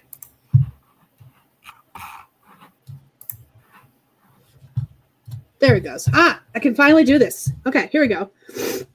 So, like, there's a distinct difference between the short story covers I was just showing you guys and this kind of cover. But this is the kind of cover I would get from my cover artist. Well worth every penny, but a very different style of cover. Yes. So, yes.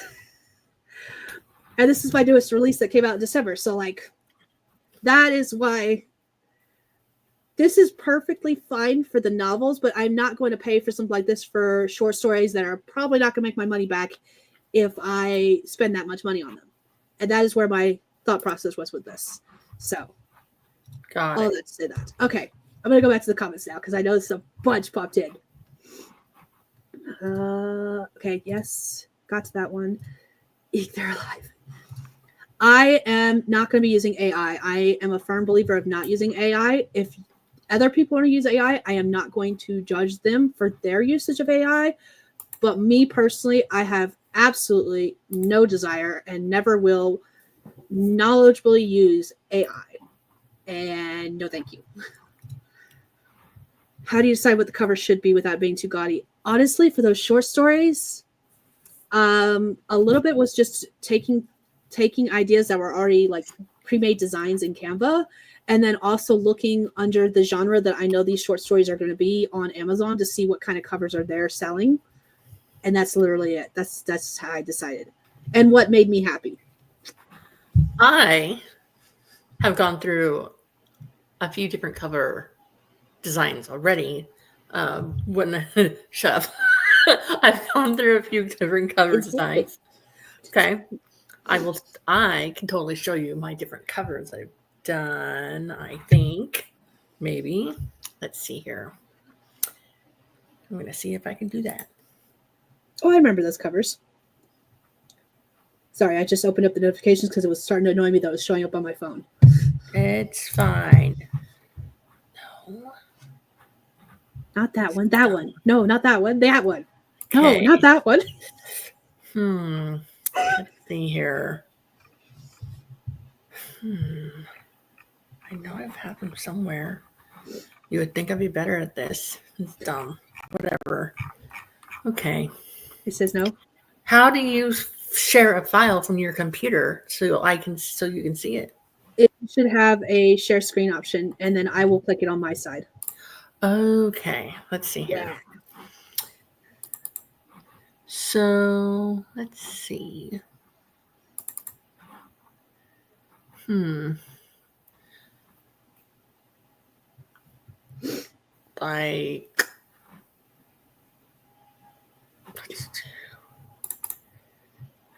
Like I would just say share screen. Yeah, let's go with that one. It's fine. I know how to do stuff. It's fine. Whatever. Okay. Let's see here. Share screen. Let's see that one. Here we go. Share. So that is what my first cover, one of my most recent covers looked like. Okay. Like the red with the black and then a picture in the background. Mm-hmm. Okay. So now, but before that was like an illustrated cover. Let's see here. Maybe I can find it. Everything. I don't even know where I put anything in my computer, honestly. Let's see. That's why I was trying to pull everything up on Canva. At least I knew where it would be. Except for that it was hiding from me because I kept clicking the wrong folders. Do we even have my original ones? Probably not. Why would I do that? That'd be too easy for me if I still had them. Haha. Anyways, now these are my covers. Well, then I have this one right here. So this is what I have. So I had the one that I showed you, and I went with this. But then before that, I had like an illustrated cover, and I was going to stick with the illustrated covers. But then what happened was I ran out of couple art that looked similar across. And so then I kept on I couldn't figure it out how to keep going with the same style. So then I totally redid it. So there's no people on the cover at all. But now I'm like, what if I did it? Hold on, where is it? Ah, here it is. Hey, I know I'm doing now. It's fine. We're good. Okay. What if I did it? What if I did it? Oh, that's what the lady. Don't you know what you're doing? Yes, I do. I know what I'm doing. Okay. There you go.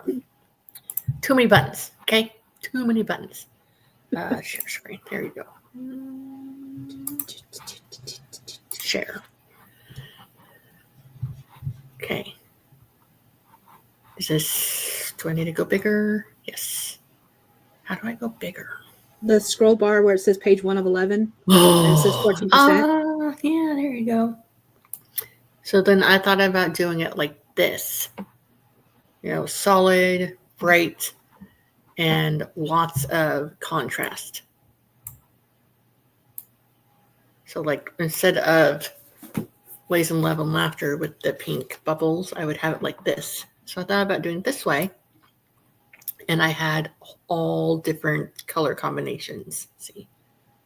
Oh, look, that's my next title right there. Spoiler alert, Broken Heart. We get a title review. Woo! Woo! Let's say I had like different colors, like this one, the love with the, or not love, but like this one with the orange is going to be like fall themed. And then I was going to have one in the springtime. And it's just the same text, horizon of the buildings. It's just different colors in the background. So lots and lots of different variations of covers that I've had. I like the illustrated ones I had in the beginning, but again, like I said, I ran out of people that didn't look dumb after a bit. Because I didn't want to use the same band of women on the cover if it's going to be different couples. You know. I understand that.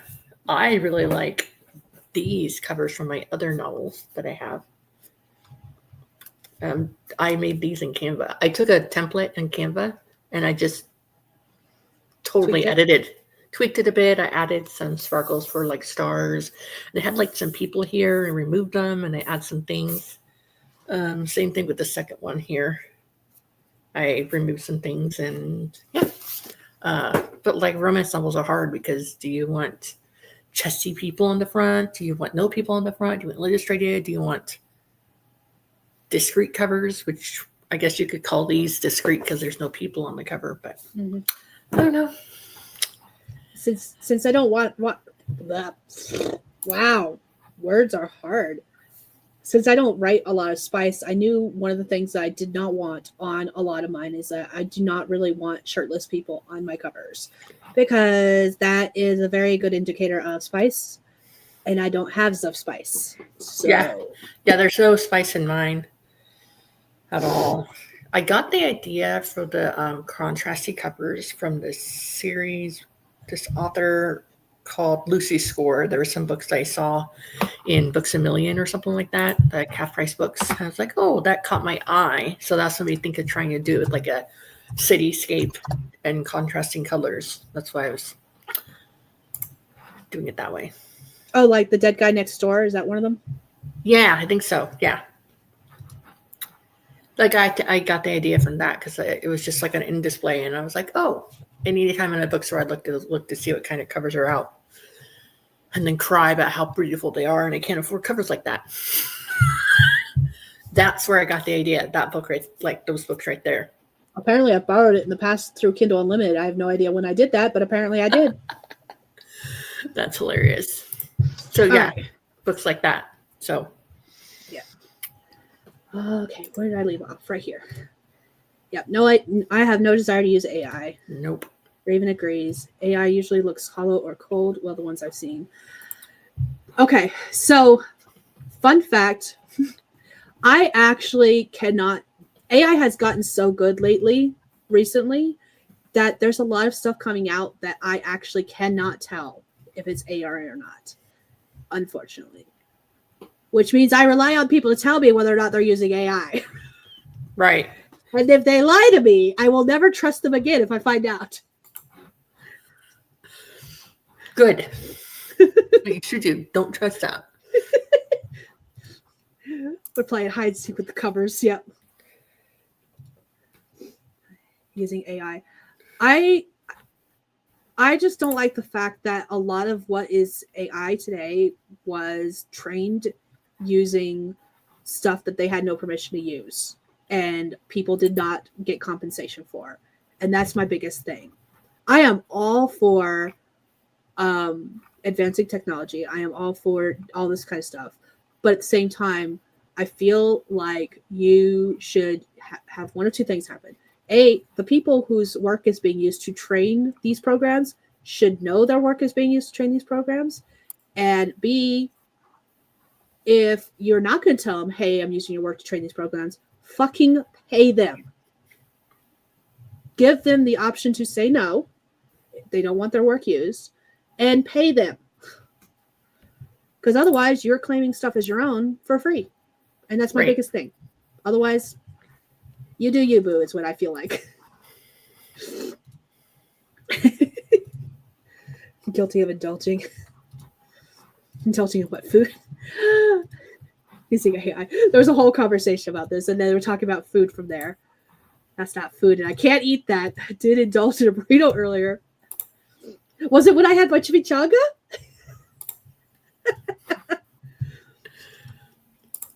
I have not had barbacoa yet. I do want barbacoa. It sounds delicious. Barbacoa is Barbara's cola. I was discombobulated. It's really barbacoa. It's shredded beef. Yeah. They look too plain. I think she was talking about the cityscape covers. These look too plain, or the other ones look too plain? I like the color alternating covers. Oh, the chesty people. If I wrote Spice, I probably would have chesty people on my books. I'm just saying. I'm a weird one. So you remember the historical romance for the longest time was the Bodice Rippers? I actually love that style cover. I really do. Don't ask me why, but I love those.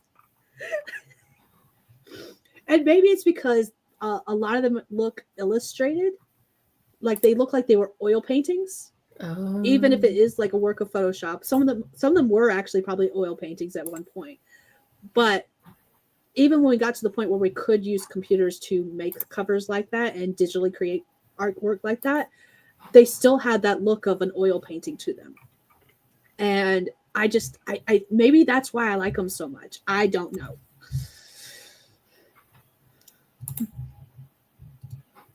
Sorry, I'm fog-brained. Hi, Jess.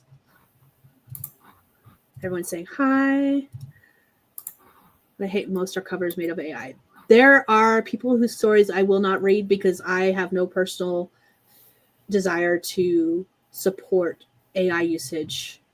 And that's my personal thing. No, I'm not going to stop anyone else from doing that. But, yeah. Yes, that is how a lot of the AI was trained. It was trained on stolen artwork and writing. She said the ones from Canva, the ones with the cityscape. Okay. The solid covers. Okay. All right, I have reached the end, which means it's time for our last sprint. Unless you need to go. Nope, I don't need to go. I was just going to say I do have the next 4 to 5 covers that are similar to this picked out. Not the titles, but the artwork, the same bubbly type stuff. So. Still the same theme. I just haven't decided if it's the same. You know what's weird? It's the same font on both pages. It's the exact same font. Like the font here, Waves of Love, it's the same font. It's just different sizes. Yeah, I think that's all it is different sizes. JC, I see your comments. I see them.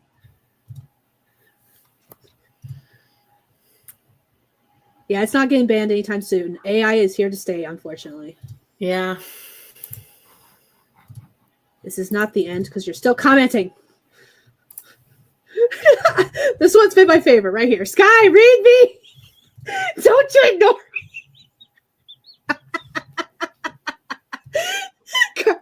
Christ's sake.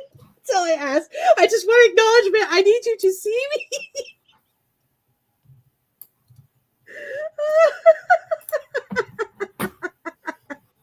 Okay, I have now officially reached the end. I am going to get off these comments so that I can't see anymore. All right. Last sprint of the night, and then I gotta hop off. Here we go. Here's our last prompt. For anyone who wants to write it, you do not have to. It's never a requirement. It's just there if you need it. I'm not going to require anyone. I know. Do you ever think we should stop doing this? Kidnapping children, I mean? You know what the fun part is? My first thought when reading this kind of prompt was, oh, look, it's Peter Pan. Oh. Where's my cat timer? I need to get it pulled up. Okay. Oh, my googly moogly. Okay, present, because I closed all the share screen stuff when I closed all the Canva stuff. Here we go. Oops, no, bring it back. I accidentally hit cancel instead of share. Okay, here's our cat timer. That's not right. This one's right. There we go. One of these is right. This one. No, it was the other one. This one. I will get it right eventually. Here we go. We're going to do 25 minutes. I had to restart the clock because too much time had passed. Gotcha. In 3, 2, 1, let's go.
Skye, come back. She meowed at us. Yes, she did. Oh, I thought good, my you're camera here. was on this entire time. Oh my gosh. That's hilarious. I closed the cat timer because we're done. That was the last one. I cannot do any more. The part of the reason I turned the camera on is I had to get up and walk around because I was falling asleep. And I thought I turned it back on. Apparently I missed the button. That's At least okay. At least I didn't unmute myself when I did that.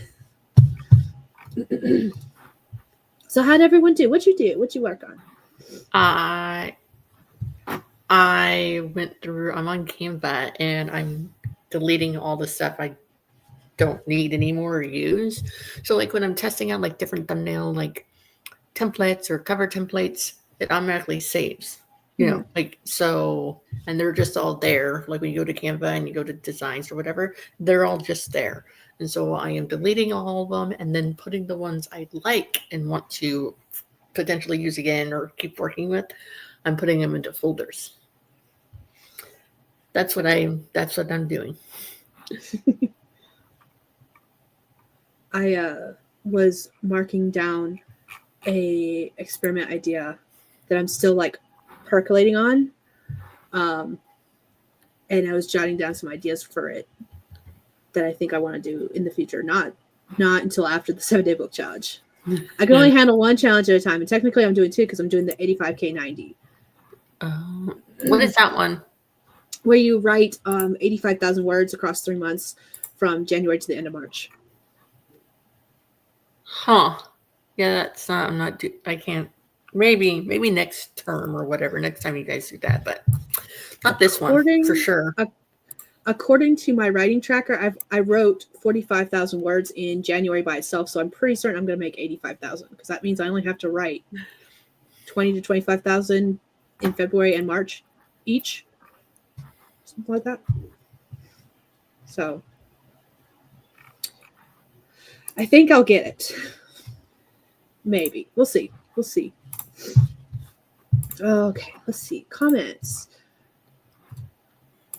Everyone's noting the prompt that was on screen. Yeah, Nixie said it was time to work. It's going to take me time to remember that we named Black Cat Nixie. So just bear with me. I've been using the Pomodoro Kitty timer for 2 years now, I think. A year at least, because I was using the Forest timer before that, the Forest app before that. But the Forest app can't be shown on screen. So that's why I stopped using the Forest app, because I wanted something on screen. But you can't use it on screen? Really? I can't get it to share on screen. Huh. Because it's from my phone. And there probably is a way to share it onto the screen. I don't know that way. I've seen other people do where they type in the force code and then they just say, okay, we're sprinting until whatever time. And then it's just the banners running across the bottom of the screen. Yeah, that's what I used to do was that. But I think especially like if someone dips out, kind of like the way I keep doing tonight, it makes it easier to see this timer on the screen so that you know when the person's going to come back. Yeah, that's true. So prompt could go so many different ways. It could. Yes. And Laura would love that prompt. I'm so glad you're sending it to her because I was going to send it to her and then you said you were sending it to her, which made it so much easier. I imagine it could get dark. Yes. Nixie has given us her last meow for tonight only. She will be back next time. I stream on Saturday evenings at 10 p.m. Mountain Time, which is midnight on Sunday Eastern Time. I got it right. And that's 11 p.m. Central Time for you. That's true. Yes. 11 p.m. But starting on Monday, I'm going to be streaming every day. I don't know the times yet. Tomorrow, I should get a text message from my daughter's coach about the schedule for the week for volleyball because it's the final week of volleyball. I was telling Stephanie right before we went live, or maybe I was talking about it at the beginning of the stream. I don't know anymore. That I made a mistake on scheduling the 7-day book challenge for the week I did, which is Monday the 10th through the 16th, because it is the final week of volleyball, which means it's the final tournaments. And I don't know if we're going to have practice on certain days or if we're going to have tournaments on certain days leading up to the final tournament on Saturday. So I will find out the schedule tomorrow. That's usually when it's sent, is on Sunday afternoons. And then I'll finish creating all the live streams for the 7-day book challenge, because I'll be doing a stream every day. I just don't know the time yet. It's going to be revolve around that. And I am waiting until Skye schedules her streams, because then I know when because I'm going to be also going live every day this coming week. But I want to schedule until I know when you will be scheduling yours. Yeah. And when I schedule mine, I need to double check and see what time that Heather's already scheduled a couple, because those were the times that worked for her. Right. So I need to make sure I pay attention to that as well. Yes, that too. So many. So, and then if other people want to stream, or if you want to join us for the 7-day book challenge, I have a whole video talking about that, which I wasn't smart enough to grab that link when we were sprinting. Okay. But essentially, the idea is that you write a book from start to finish. It could be a short story, it could be a novella, a novel, whatever you want to work on. Some people have worked on poetry. From start to finish for like 7 days. And we are starting it on the 10th, which is Monday, and going until the 16th, which is the following Sunday. So that is what we are going to be doing. And I'm going to be working that first cover I showed you guys, A Buck Short. That's the story I'm going to be working on. I had started writing it handwriting wise, but now I'm going to be typing it up and hopefully finishing it up. My goal is to write the first draft of it during the 7-day book challenge. We'll see how it goes. I have no idea how many words it's going to be. My goal is to finish my gosh darn short story that's trying to take shape. Trying. Like, I know what's going to happen. I know where it's ending. I know the beginning. It's the middle. So usually I know the beginning of a story, like the inciting incident, and I know the ending. Like, I will 100% know the ending. I know like where I want it to go as far as like the ending goes. And it's the middle I have to work out. Like, I might know some events that happen in the middle, but I don't usually know the ending. Like, it's a romance, so I know where they're going to meet, like where they're going to meet for where they're going to have their first date, which is essentially a blind date. And then I know like I have already written their last few words and their happy ever after statement type thing at the end. So, you know, I got that. It's just a stuff in the middle. Yeah. This is the first time where I don't know the ending. I have no idea how this is going to end, which is part of the reason I don't know the word count. Because usually if I know the ending and I know the beginning, I can kind of guesstimate how many words it's going to take me to get from that beginning to end. I envy people that are like, oh, I have exactly 5 chapters left, so that means I have exactly 7,000 words left to go. I'm like, I have no idea how long it's going to go. It's however long it's going to be. Yep. I haven't been able to figure that one out yet, but that's okay. So I don't usually outline short stories or novellas. I just write until it feels like it's done.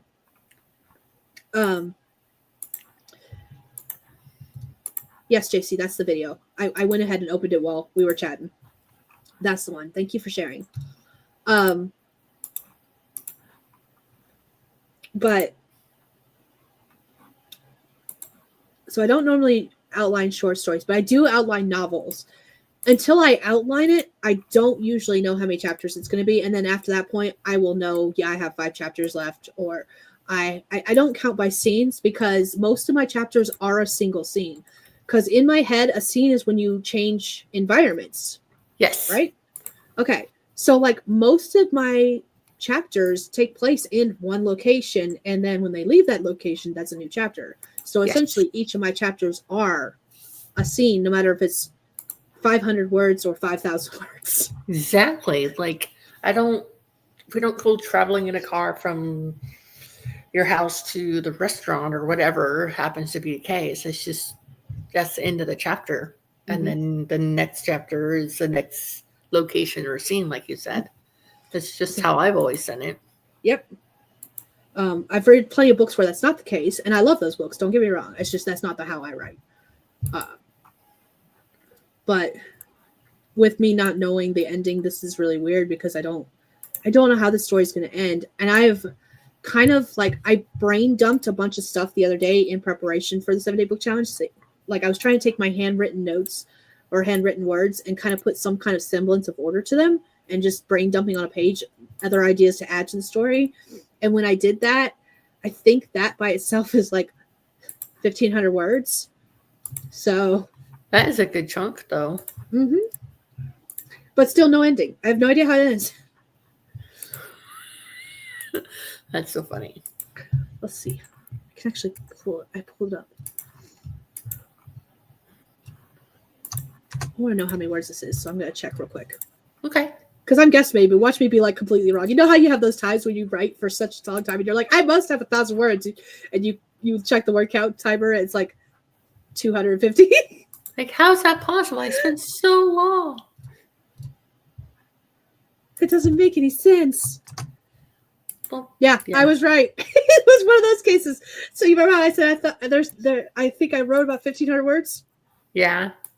754. Oh, wow. I was very off. Just a little bit. It's fine.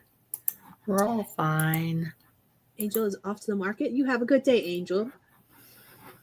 All right. Raven posted story bits from the last prompt. Okay, here we go. Do you ever think we should just stop doing this? Kidnapping children, I mean? The young manga asked. The older of the two spun around angrily and glared at his partner. What? He asked with venom dripping from his voice. I did not say that right. Why would we do that? We can make more money off them than anything else. You do want more money, don't you? Archer sneered at him. Yes, but he was cut off by Archer mocking him. There are people out there who would pay for a fresh body. Now go upload their photos, he says without waiting for a response, expecting him to follow orders. Keaton has seen what happens when someone doesn't do what Archer says. He'll make them feel the lowest piece of dirt on the planet or beat them until they've learned their lesson. He no longer argues after being warned. The boy got to work on putting the photos of their newest workers into Archer's buyer's sites without another word. He can hear the child's cries and screams for freedom as he works. He has to tune it out so he isn't tempted to free him. Not that he could. No way is he capable of defying his boss and getting the kid out. I like it. That did get a little dark. Yeah, but I'm always here for the darkness. Right. It's funny. I don't write spice, but I am here for the darkness. I write lots of violence in my books, which is why they will never be considered cozies. That's okay. I love me a good violent battle. I mean, I don't write sexy scenes, but I don't mind reading them. So, it's fine. I just don't write them well. At least I don't feel like I write them well, so. I got to the point where I was ghostwriting erotica on Fiverr for a little bit. I was selling ghostwriting services, and I had 4 different clients who were requesting erotica. And I just burnt myself out of writing the spice so much to the point where I'm just like, I don't want to write it anymore. And now I've hit that stage where my kids read my writing, and I definitely don't want to write it anymore. That was another thing too. Like, for those of you that don't know, one of my children is super, super good with details because of her autism that she has. And so she loves reading books that I write and saying, Mom, there should be a space here, or you missed a comma, or there should be a space after the comma. Or her favorite one that she always reminds me of is in my first book. Was she the one that caught the mistake where you left your author note in to change something? Actually, that was the one I didn't have her read because I was trying to meet a pre-orderer. So that's the only one she didn't read. So, so in this book, there's police officers in it because, So they're in one of the sentences has the number 9 in the word police. Whoops. Like, how did that even? Oh, I see that because the 9 is right next to O on the keyboard. Mm-hmm. So she's like, how did you miss that, Mom? I'm like, it just kind of blended in. My brain said police, and it was totally fine. Nothing. Even when I ran it through the spell check on the computer, didn't catch it. Didn't catch it. No, Didn't catch that's it. a word. But I did. Yeah, but I didn't have Microsoft Word at that time. I do now. Got it. But it still doesn't. It's so now she reads my stuff.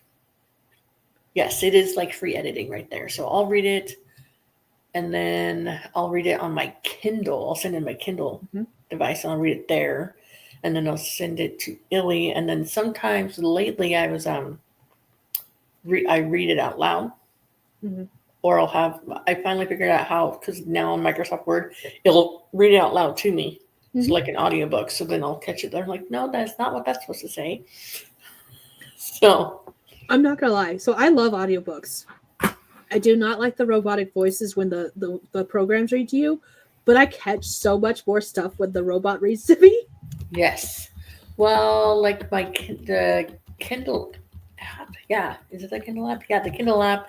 Some of the books it'll read out loud to you for like accessibility. Yep. So and it's a robot voice. What was it? I was reading this book about wannabe superheroes, kind of like that have mutant powers, but the mutant powers are like talking to inanimate objects, like being able to communicate with the lawn chair. This is weird comic book I was reading just the other day, and I thought it was a comic book, but it's actually a long form reading book. But then the narrator, the automatic narrator, I was like, I'll have it read just a little bit. And so it was talking about modern stuff like Netflix and Twitter and things like that, but it said IRL, like in real life, and it actually said Earl, like it pronounced it Earl. I'm like, yeah, I can't do that. I'm done. I can't do that. I can't listen to fantasy that way because fantasy stuff always gets screwed up. Anytime it's got a fantastical name. So let's see, where did I leave off comment-wise? JC shared the video for the 7 day. Talks about what the 7-day book challenge is, the origins, and all that fun jazz. Gotcha.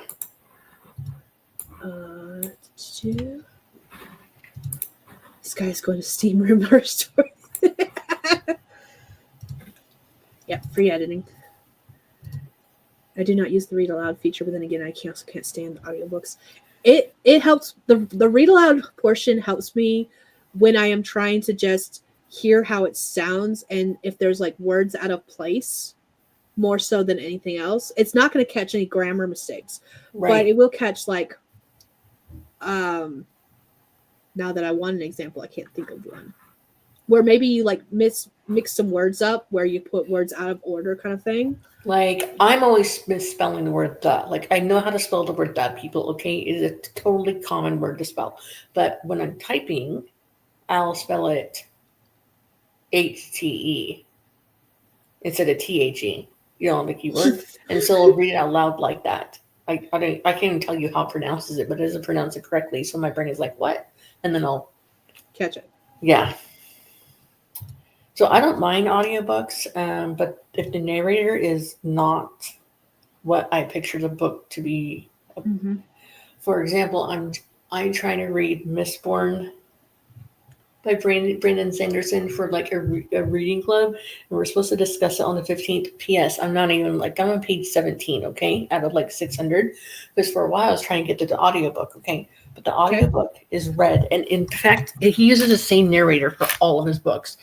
Imagine a stuffy 50-year-old, 60-year-old professor lecturing you about history. This is what the narrator sounds like. Dry eyes. No, that's exactly what it is. Right there. That's what it is. So I'm like, Visine for dry eyes. So yeah, it's like that. So I caved and I bought the books.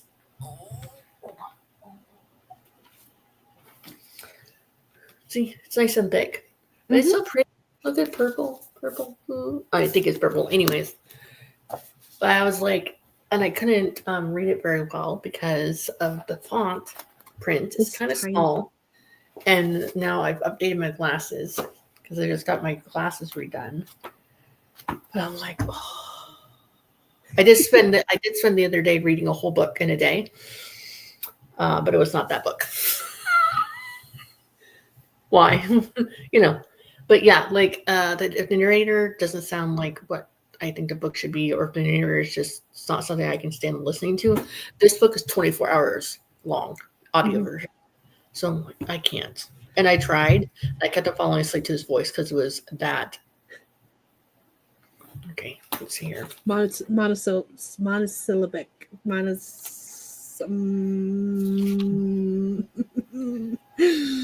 For example, ash fell from the sky. Lord Hastings frowned, glancing up at the ruddy mid. That's how it sounded.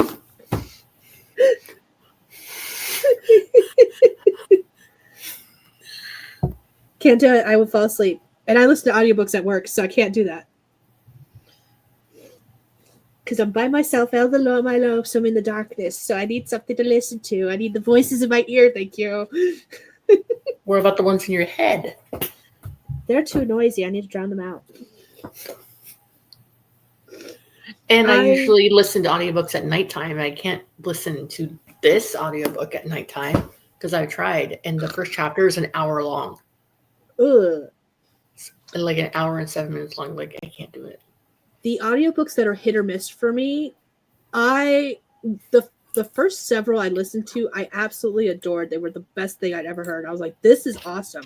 This is like a stage play in book format, so I can't see it, but I can hear it. And that is the full cast audios. For the most part, I love a good full cast audio. But there's been a couple I've listened to where I'm just like, I can't tell these narrators' voices apart. They all sound like it's the same 3 people. And it just did not work well. So there's this one book that I was listening to. It was back in the summertime. I was reading this reading book challenge. Anyways, it was a book by last name Peretti, and it was The Hangman's Curse. And it was the author that read it, but he changed his voice for the different characters, and it totally sounded like there's different people reading it. I can't do that. I wish I could. Like, there was like an old man, and there was like a teenage boy, and then the principal, and so it definitely sounded different. And he did a good job about it. Apparently, I can change the sound of my voice. So, so this is how I normally talk. Okay, I am talking about my day. So today I got up and then I had breakfast and then I went to the store and then I came home. But apparently, sometimes I'm reading out loud to my kids. Some party. Now I have organized everything we need, and if we work together, I'm sure we'll be able to get everything finished in time. And Jackson hates it when I read. I'm like, what do you? And I have to like really, really concentrate because all I'm doing is using a different part of my muscle around my voice box to change it. It's not like I'm like totally like stressing out my throat or whatever, but like. And sometimes I do it just to annoy the crap out of him because he's 12 and I can. See, I'll zone out and miss a big section and not know what's going on, and then have to back up. I have to do that every once in a while. I'll miss something and I'll be like, wait, hold up. And then I have to take off my gloves and back up the phone a little bit and be like, okay, now say that one more time. Not a fun mess, like a big quesadilla sounds delicious. I want a quesadilla now. So it ends up being the sound my dad makes when he's asleep, like a snoring pig. Because I've fallen asleep or chucked the device across the room. I will say there was one audiobook that I listened to that I really liked. I need to know. Oh, okay. I think you mentioned which one it is. Skye, do you know Caitlin Duncan? The name sounds familiar. I don't know why. Her book, Her Buried Lives. Okay, go look this up.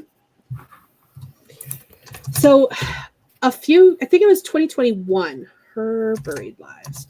There were a few people here on AuthorTube that were doing like audiobooks here on AuthorTube, where there was a collection of people who wrote short stories and then narrated their own short stories and posted them to their AuthorTube channel for these different AuthorTube anthologies. Oh, that's right. I remember that. I took part in 2 of them. And I had enough comments on those 2 videos that were like, why don't you narrate your own stuff? And I'm like,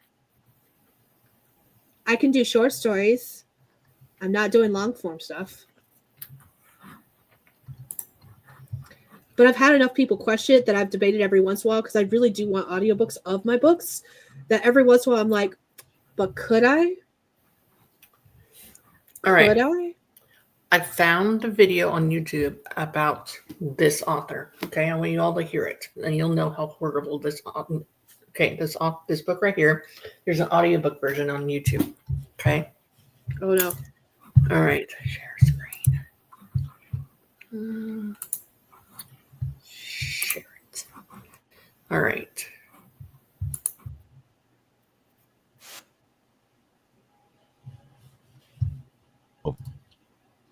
Did you hear it? Were you able to hear it? Mm-mm. Really? Probably because I didn't listen enough. All right. But I can find the video based on that. Oh, I know. Here you go. Share. Copy. Very lights. That looks interesting. I'm not usually a psychological thriller person, but that looks interesting. All right. I sent you the link in the private chat. Link. If you, in the private chat on StreamYard. Okay. I could hear it in my ear. I don't know why you couldn't hear it in yours. I have no idea. Narrator is phenomenal. Okay. It sounds like blah, blah, blah. Blah, blah, blah. I do not say blah, blah, blah. Yes, you do. Psychological thriller. Not usually my thing, but I do like a good mystery, so it depends. Goblin, you're boring me. You keep getting up and leaving and then coming back and laying down and getting up and leaving and coming back and laying down. Just make up your mind. Just pick a spot. Pick a spot. All right. So Raven asked, how long is a short story? And a short story is between 1,000 and 10,000 words. And it depends on what source you look at, because different sources did different things. Yes. But like 10,000 is usually the max. If it's over 10,000, then it's referred to as like a novella.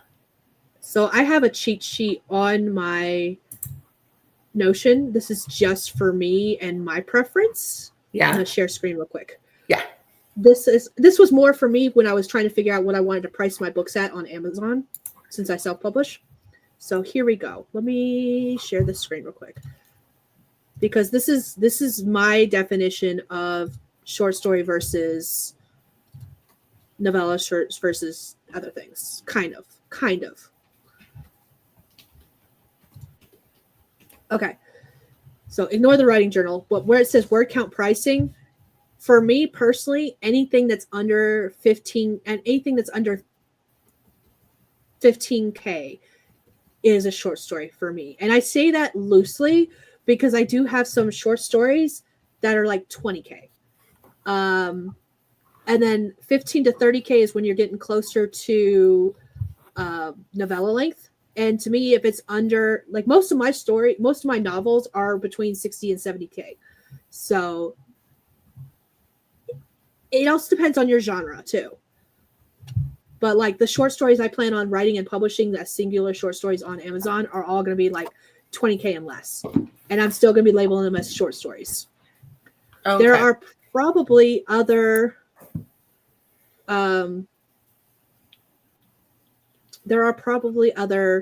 sources with different things. And then there's other things like Drabble is like 100 words, microfiction, novelette versus novella. Like there's other in between definitions that I do not follow. I literally go short story, novella, novel, epic.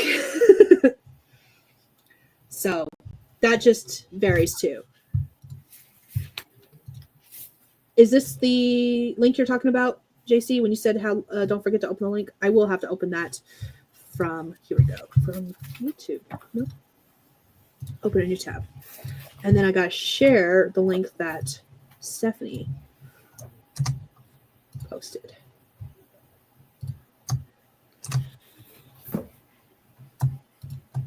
Boop. That gives you the sample of what the narrator was like for that. Okay. And that sample is why I purchased the books, not even knowing if I'd read all three. But it was cheaper to buy all three as a set as opposed to one because of the price, blah, blah, blah. I saved it. It's girl math. It's fine. Yeah, my books are all different lengths. Like this one is like 50,012 words because I was writing it during like NaNoWriMo one year. And then I was like, I'm going to stop at 50,000 words because what if I write 80,000, 100,000 words and no one likes it? So I wrote 50,000. And then book 2 was 83,000 words. And then this one is around 65,000. But I kind of cheated because I combined 2 different books into one when I republished it under a new title. It used to be Lockers and Other Kisses, and they were like 40,000 words per page. And then this one is 3 different books in one. Okay. Like definitely a short story of like 10,000 words, and then there's one that's like 22,000 words, and one that's 33,000 words in here. So I wanted them to have spines. So I put them all 3 into one, and they all have to do with finding love again, second chance. This is my Christmas short story. Like, look at that. Yeah. No, it's so thin. It is 38 pages. So one of the things I was trying to do was make a paperback of my newsletter story. Mm-hmm. Where if you subscribe to my newsletter, you get that short story. It's called Cowboys and Dragons. And so I was trying to make a paperback for it.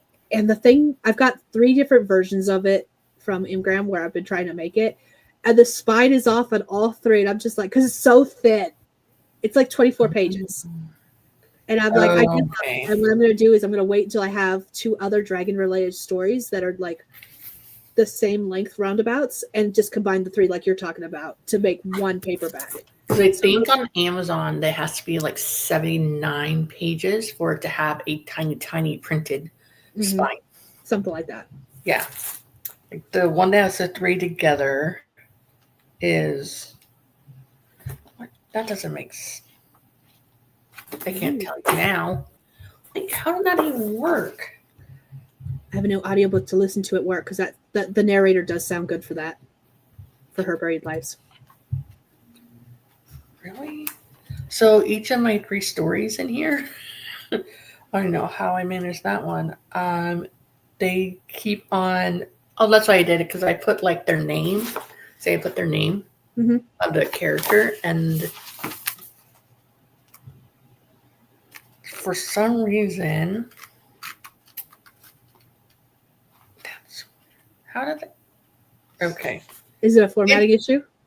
I just saw a freaking formatting issue. So here's the ending of book. There we go. Here's the ending of the story, second story. See, 136. Yeah. Then we got Grace. Okay.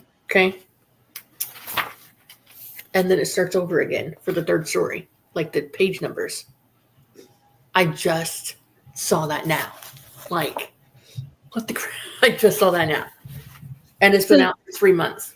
So, if you ever need help with formatting, you can just be like, hey, Skye, sup? So here's another thing I can't figure out for the freaking life of me. Okay. I love formatting. Here's chapter 1. See? Mm-hmm. Why does it start way at the bottom? Oh. Or were you showing the page number stuff? Yeah. See the page number? Looks like 2. But it should not. I'm trying to make it so there's no page number on the first chapter of every chapter. Do you know what I mean? Yes.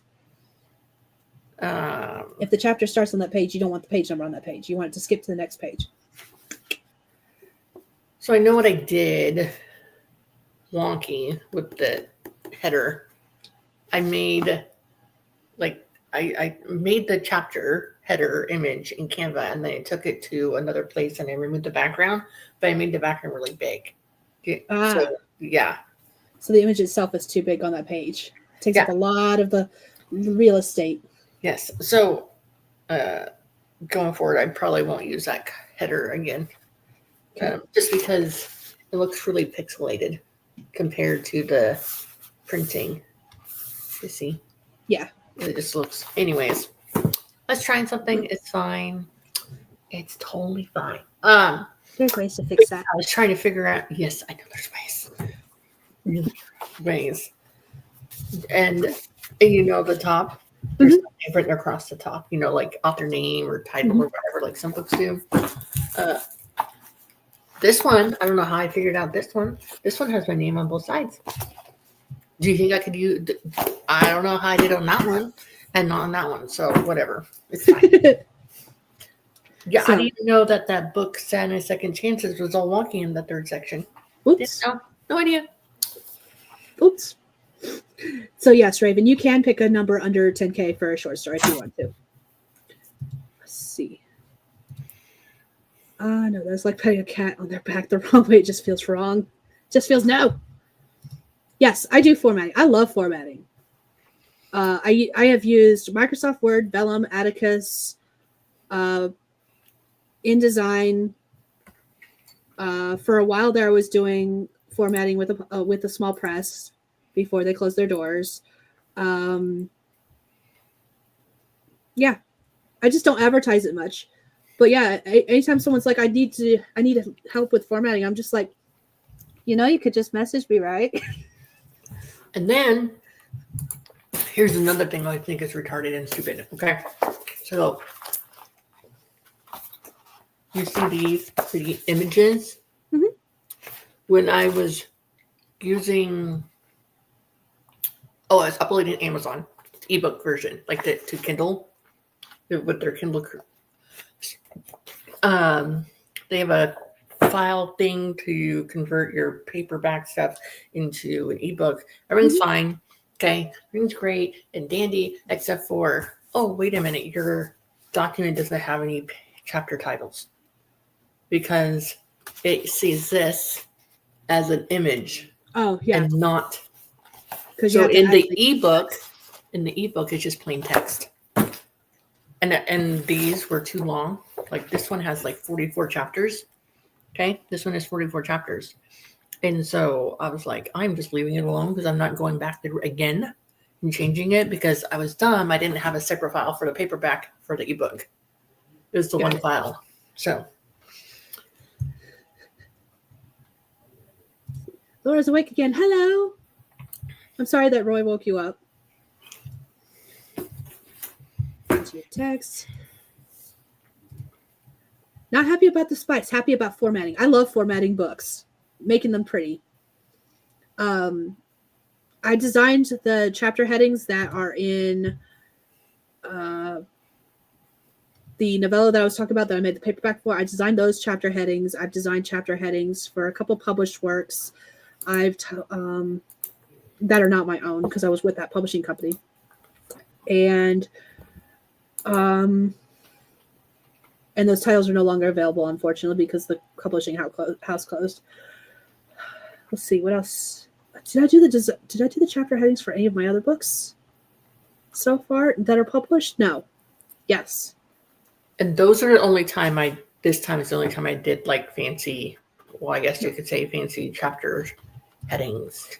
Because every time I see a book that's self-published and I'm like, oh, look, they have like baseball because it's about baseball, or there's a coffee cup or something like that. And I'm like, and I message them because I'm, hey, where did you do this? Oh, in Vellum. I'm like, thanks. That's my favorite program to use currently. So in my dream fantasy land of mine, I will have a device that I can run Vellum on, and then my covers or my formatting will look much better. After using Microsoft Word to format for like 15 years, Vellum is such a nice program to use. That's what I hear. Oh, the program I hated the most, but actually had the most customizability, is InDesign. It has such a big learning curve. It took so long for me to learn how to use InDesign, but man, everything I did in InDesign looks so gorgeous. I was just like, oh, it's so pretty. Too bad it took me 60 hours to design you, and I don't want to do it again.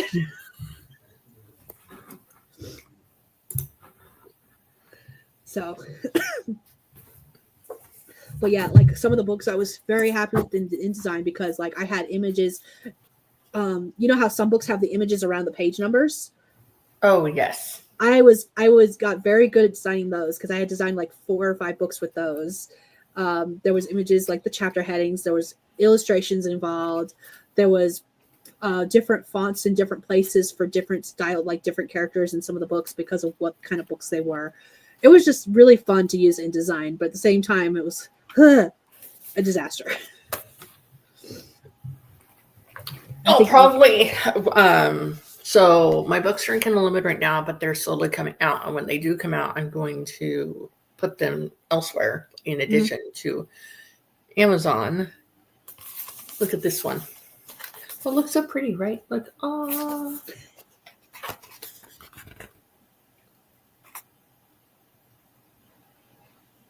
Do you see the font? It's How in italics. bold and italics, the whole freaking thing. Whoops. And yet, the file I have that I say, okay, this is the file I have to doesn't look like that at all. Interesting. But all of my other books are fine. Amazon just doesn't like you for that book. Yes. Said no, thank you. So, yes. You know, little tweaks here and there, but I mean, the words itself are fine. It's just how they're presented on the page. Mm-hmm. But most people read my books in ebook, so and those, you know, they're just an ebook. Yep. There's nothing bad about an ebook. I'm just saying there's less things to tweak and stuff because people can just tweak however they want the book. Yeah, there's no page numbers. There's no page numbers. There's no author name or title name at the top of the book. There's no, it's just, it's a different beastie and it's a lot simpler in its own way. Yes. I've always been the component that said that if you can design a paperback, you can design an ebook because the ebook is so much simpler to design than a paperback. So, and he left again. Who left? Which one? Goblin. Goblin. The old man. He can't decide if he wants to be in here with me or in the office with Justin. So he just keeps going back and forth. And Ogre is currently sleeping on my bed.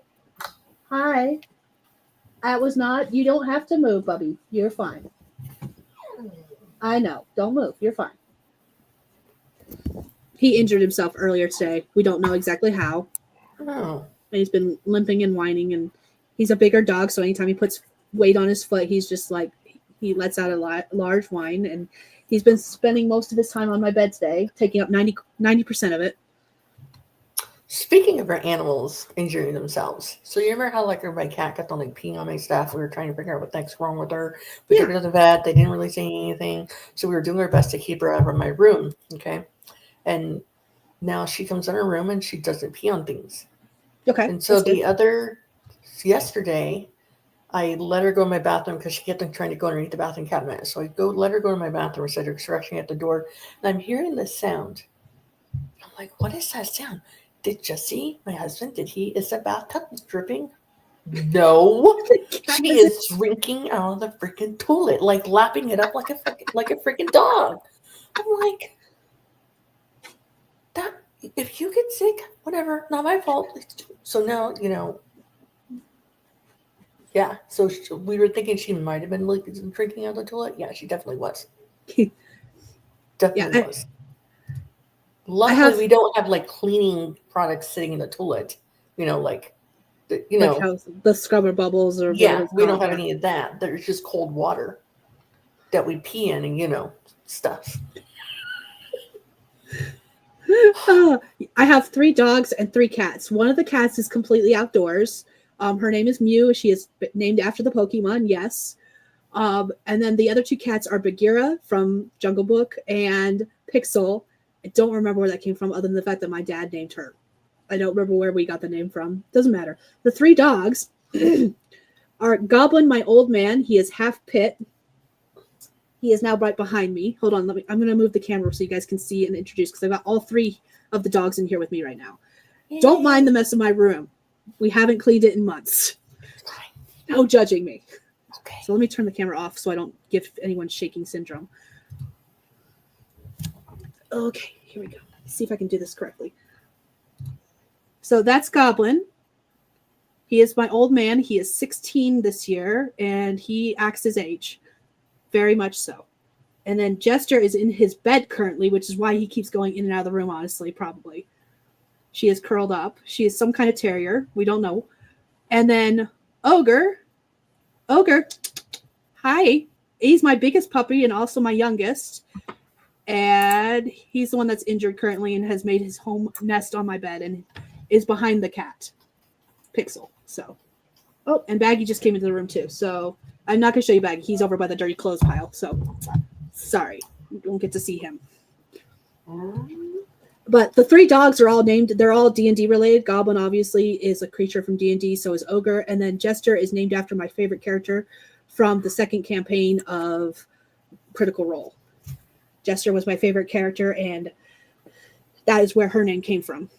And Goblin is half pit. His mom was a registered pit who got with a stray. They did not pay attention that she was in heat when they let her outside one day, and one of the strays around the neighborhood got her. But he is the only one that's a pit bull. Jester is some kind of terrier, and then we think Ogre is at least partial Andalonian Shepherd. So, yeah. Those are the puppies. We have a cat. It's around here somewhere. Oh, that's right. I made her leave because she kept on trying to get ice cubes out of my drink I was drinking. Just like a regular drink with ice in it. And we named her Buffy, the mouse slayer, because we got her because we were getting mice in the RV. And so what's funny is we were in the RV, and every time we were in a new place, we had to keep her from going outside because she would like go outside and like chase after squirrels and birds and whatever, right? And there's trees behind our apartment now, and there's birds, whatever. But what's funny now, anytime there's people delivering, like Walmart delivery or someone knocking on our door, any noise outside our front door, that cat will take off and bolt into the kids' bedroom and climb up in their closet and hide. If we open the front door, she doesn't try bolting or going outside at all whatsoever. She's like, nope, I'm going to run away. Like, her adventure days are over. She's like, I'm done. So when the kids go to bed, we close their door, but she will sit at their door and look at me to let me know, hey, Mom, there's noise going on in their bedroom. She's like the quietest guard dog. And like she will take off bolting when she hears people coming up the stairs. I mean, it's noisy here anyway. It's so noisy here that we're on the 3rd floor. Our floor will rumble from the kids running around in the apartment below us. Not next to, but below us. I'm like, oh my God. Now I don't feel bad when we put together furniture and it's noisy. Because they're noisy like at 7 a.m. up until like 2 o'clock in the morning. Like I can hear them now. You guys can't, but I can. It's 2 o'clock for me. Yeah, so but I don't know why she's drinking out of the freaking toilet. So now we just have to make sure the toilet is closed. Other than the water is cold, and she likes cold water. And running water. Lots of cats like running water. My Baggy, he whenever we take a shower, he will run into the bathroom, not because he wants to jump in the shower. While it's running, he'll wait until we turn it off so he can drink the little bit that leaks from the faucet. Yeah, like the cat will come into either our bathroom when Jesse's taking a bath or in the kids' bathroom when I'm taking a bath. And the reason I take a bath in the kids' bathroom is because their bath water is like 50 times warmer than our bath water in our bathroom. And we tried adjusting things, whatever, So, yeah. You're Baggy. But like the cat will come in and walk around the edge of the bathtub. And I just have to make sure she doesn't go into my bathtub to like lap up the water because I put Bath and Body Works like bubble bath in it, and I don't want her drinking that after I'm in there. That's a big kitty cat. Yep, this is Baggy. Aww. He just showed up randomly on our porch one day and never left. Aww. Oh, it's you a want big down kitty. now? Okay. That's a big kitty. Mm-hmm. Ugh. Do you want down now? Please don't press the keyboard. Oh, nope, you're going to lay down. Okay, that's fine. Lay down. Right here. Okay. Let's see. Yeah, Goblin Ogre, her dogs. I think I went through these comments without actually clicking on any of them. I think so. Are there pities? Yes. Got one half. I love me a good pity. The reason we got Jester is because we had gotten Goblin a friend, and she was a pit bull named Lady. And there was one day she got very sick. We took her to the vet, and she did not end up coming home because when they did ultrasounds on her, they found that her entire body was full of various tumors. So we ended up putting her down. And the fun part is she was 5 years old. Wow. So, and that's why we got Jester a few months later, was to be a new companion for him. Not that it mattered, because she was too young and too much of a pup where he was just like, get off my lawn. Right. Why are you wet? Were you outside? Did you just come inside? That would explain why you're wet.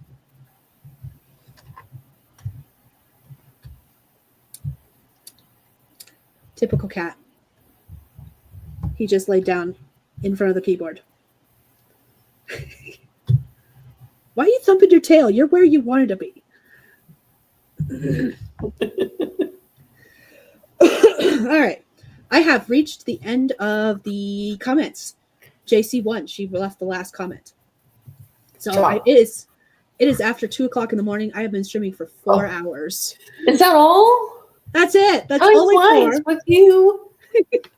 Only 4 hours. Only 4. So I think this is where we're going to wrap it up. Okay. I do need to get some sleep at some point. So Yes. if you want to go ahead and do your outro. Oh, yes. Here, let me sit up so my brain works a little better. Okay. What shall I say? If you're new here, this is a long stream. So if you stuck around, you probably gotten to know me a little bit. My name is Stephanie. I ran underneath 2 different names, 2 different variations of my names, mainly small town, clean romance, no sex on the page for me. You can find me anywhere online, Facebook, Instagram, YouTube. I have a website, don't look. And I have a link tree. You could look there. And I make videos about whatever happens to come out of my mouth. They are not scripted. They are just whatever I happen to talk about. Sometimes writing, sometimes live, sometimes I'm just complaining. Sometimes I talk about reading, writing, schooling, whatever. And I try to go online on screen with my friend Skye when I have time. And now that we're in almost the same time zone, I have more availability than if I was like on the West Coast. Yay. Yes. Yay. All right. And I am Skye. I'm a fantasy author who typically writes paranormal romance under the name SD Hegyes. And I've got books out. I am going to be working on a writing challenge next week, starting Monday, called the 7-Day Book Challenge, where we try to write a book a week. And I'll be working on a short story that will hopefully be less than 20K, but I don't know. We shall see. I don't know what's going to happen with that. As far as like when I post videos, I had all these plans and I have not accomplished any of them yet. So you'll get videos when you get them, but I live stream every Saturday evening at 10 p.m. Mountain time. And then next week with the 7-Day Book Challenge, I will be streaming daily. I just don't know the times yet because it is going to vary depending on when my youngest has all of her volleyball stuff. If she has practice in the morning, I will stream in the afternoon. If she has practice in the afternoon, I'll stream in the morning, kind of thing. So it just varies. 40K, Laura, what are you talking about? It might actually be 40K. That is actually tends to be what happens. Is I think a story's gonna be so long and it doubles. So you might be right. Ow! Hey, what? Why are you rude? Rude. I'm also participating in the 7-Day Book Challenge. My goal is to reach the end to my short story, which. Whatever, it'll get done whenever it gets done. But my goal is to have a complete draft of it by the end of the 7-Day Book Challenge. I will also be streaming daily, but I won't be streaming on my channel when Skye is or when our other friend Heather is. 'Cause. Mm-hmm. I may be on Skye's channel with her, but I won't be on my channel. online at the same time as she is on my channel because that, because I got to work around work. Usually when I do the Yes. 7-day book challenge, I actually schedule off work, but this was so last minute that I couldn't. Yes. It was thought of on screen, Mhm. and we committed before realizing when we were committing ourselves. Regrets were made. Yes, it's okay. Instant regrets. But it'll It's be okay. okay. It'll be a lot of fun. So I hope you guys join us, and I think that's everything. Yes. So I'm going to press the button, and we're going to end this stream now.